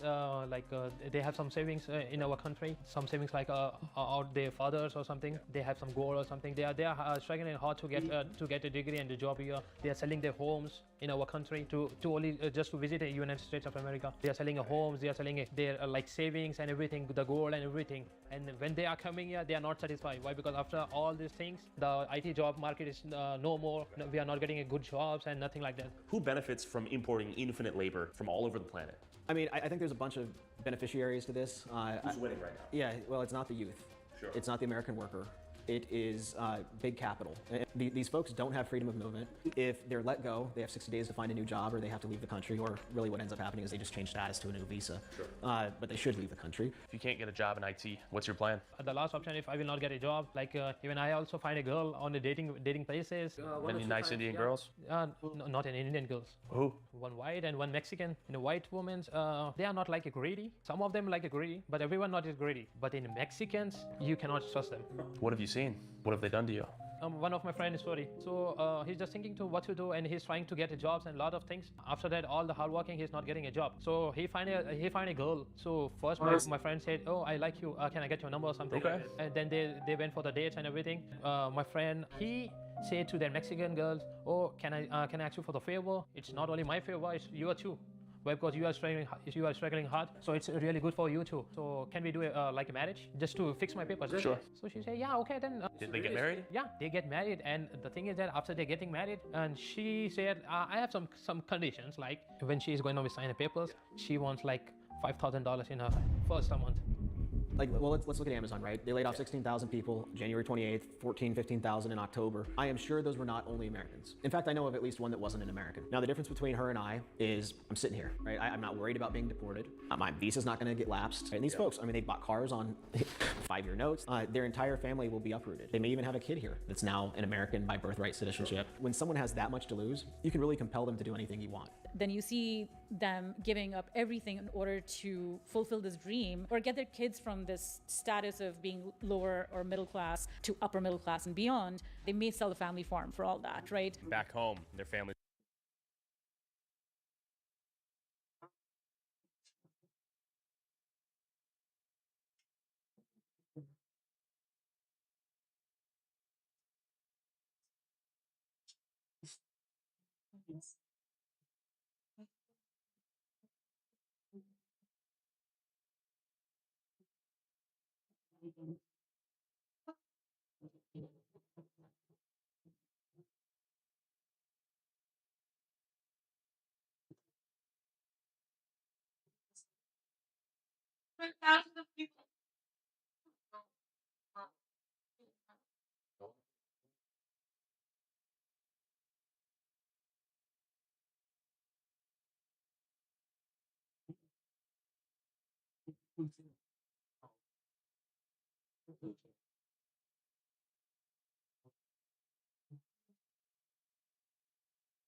Are becoming millionaires, so to speak. Oh yeah, multimillionaires, right? They're wealthy, and so I think we just sort of we created that gold rush. And this is a torta. Oh shit. Okay. And after that, she is telling that this is my first thing, this is my first condition, and now listen my second condition. Every month you have to pay me like on the payments, like every month $1,000. After that, in additional to, you have to pay some of my rent, some of my bills. So it's like a real marriage now. Yeah, but she don't want to sleep with my friend. She doesn't want to have sex. Yeah, no, she don't want anything. Oh, she just wants the money. Just want money. Even my after they got married. Yeah. At the time, he already gave $5,000 to her. After she receiving $5,000, she is like disappear. She's not responding. She's not receiving the calls and everything. She's just ignoring him. When she needs the money, when she gets a time for the payment, she's calling, oh, where are you? He asks for the money. Where is my payment for this month? I'm doing your work from last 2 days and you're not paying for me. When she got her money for the payment, for the first payment month, then she disappeared again? She did the same thing. She'll come back the next month for more money. And this friend, this isn't about you? The thing, You're not the friend, right? I'm the person. You? Yeah. You are? Yeah. I'm sorry. This happened to you. I heard I did a lot of hard work, like 8 to 9 months to get that money, and the beach she took in 2 months. How is it being an Indian in 2026 here in Texas? Oh, here they are thinking like they are saying also like they are thinking, oh, Indians, you are Indians, you are not our category. You just be aside. One homeless came to my store. And he's telling me, like, he's asking me, oh, can I get the lighter? I said, okay, you have to pay for that lighter. So he's telling me like, this is my country. I'm just fed up with these things. Really? Yeah. From only just from 2 months, what I say. She ruined the whole experience. All the things, all the dreams. Yeah. I once talked to a guy, 27 years in the United States, not a citizen. And I'm not saying they should be citizens. Isn't that weird? Actually, no, it's possibly 25 years and just to not be a citizen. Like, what's the point of staying?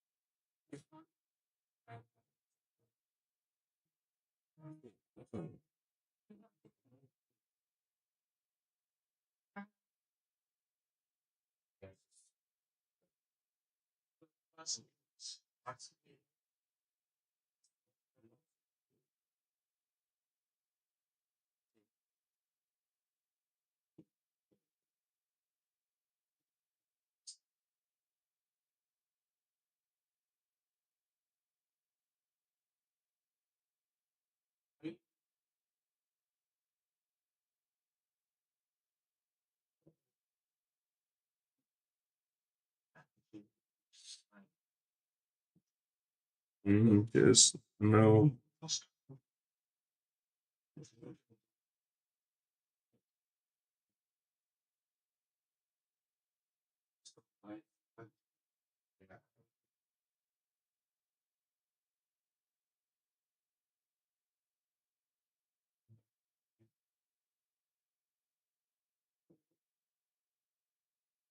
The guy that I was watching, Real clear. I think they should have departed after 3 years, period. But they've been here, bound to their employer. That's a shit system. It doesn't benefit anybody. And then we have to think about the problems that it gives to their kids. You know, they come over here with their kid. Their kid can stay on the H4 until they're 21. They age out of the system. Now, maybe they have to move back to India where they don't have any family. There's no angle that you can take that says this H-1B is good unless you are big capital. Yeah. There's not. GDP goes up. GDP goes up. I read today that there is 104 million people that are not employed or seeking employment in the United States right now. It's a lot of people. Like, are we in too deep? We probably are. Yeah. I mean, that's the depressing thing. I think we need to pause all H-1Bs. Moratorium. You have to look at illegal immigration versus legal immigration. Sure. And let's, I mean, right now, I think the nation, by the mandate that was given to Trump in the House, when in Congress, when we, was 2024, it showed that we had the appetite. We wanted mass deportations. We wanted to, end illegal immigration. But now here we are, a couple years into it. You hear the messaging changing away from mass deportations to only criminals. The reason I bring that up is if you don't have the appetite to handle illegal immigration correctly or, authoritatively, you're not going to have the appetite to do what needs to happen to put the genie back in the bottle for the legal aspect. Any of those guys that are simping for the Indians or the immigration lawyers, you. This is America. This is my nation. This is my kids' inheritance. You. The system is broken and we need to fix it. In my exit interview, they go, "Hey, we're replacing you guys. I'll We're getting rid of the definitely whole team, and we're replacing you guys with Indians." Yeah, I swear to God. I looked at them in the eye and go, "You guys know I'm Indian, right?" Like, no, you don't get it. We're getting rid of you. We're moving the job to India to be done by Indians from India who live there, who will do it cheaper.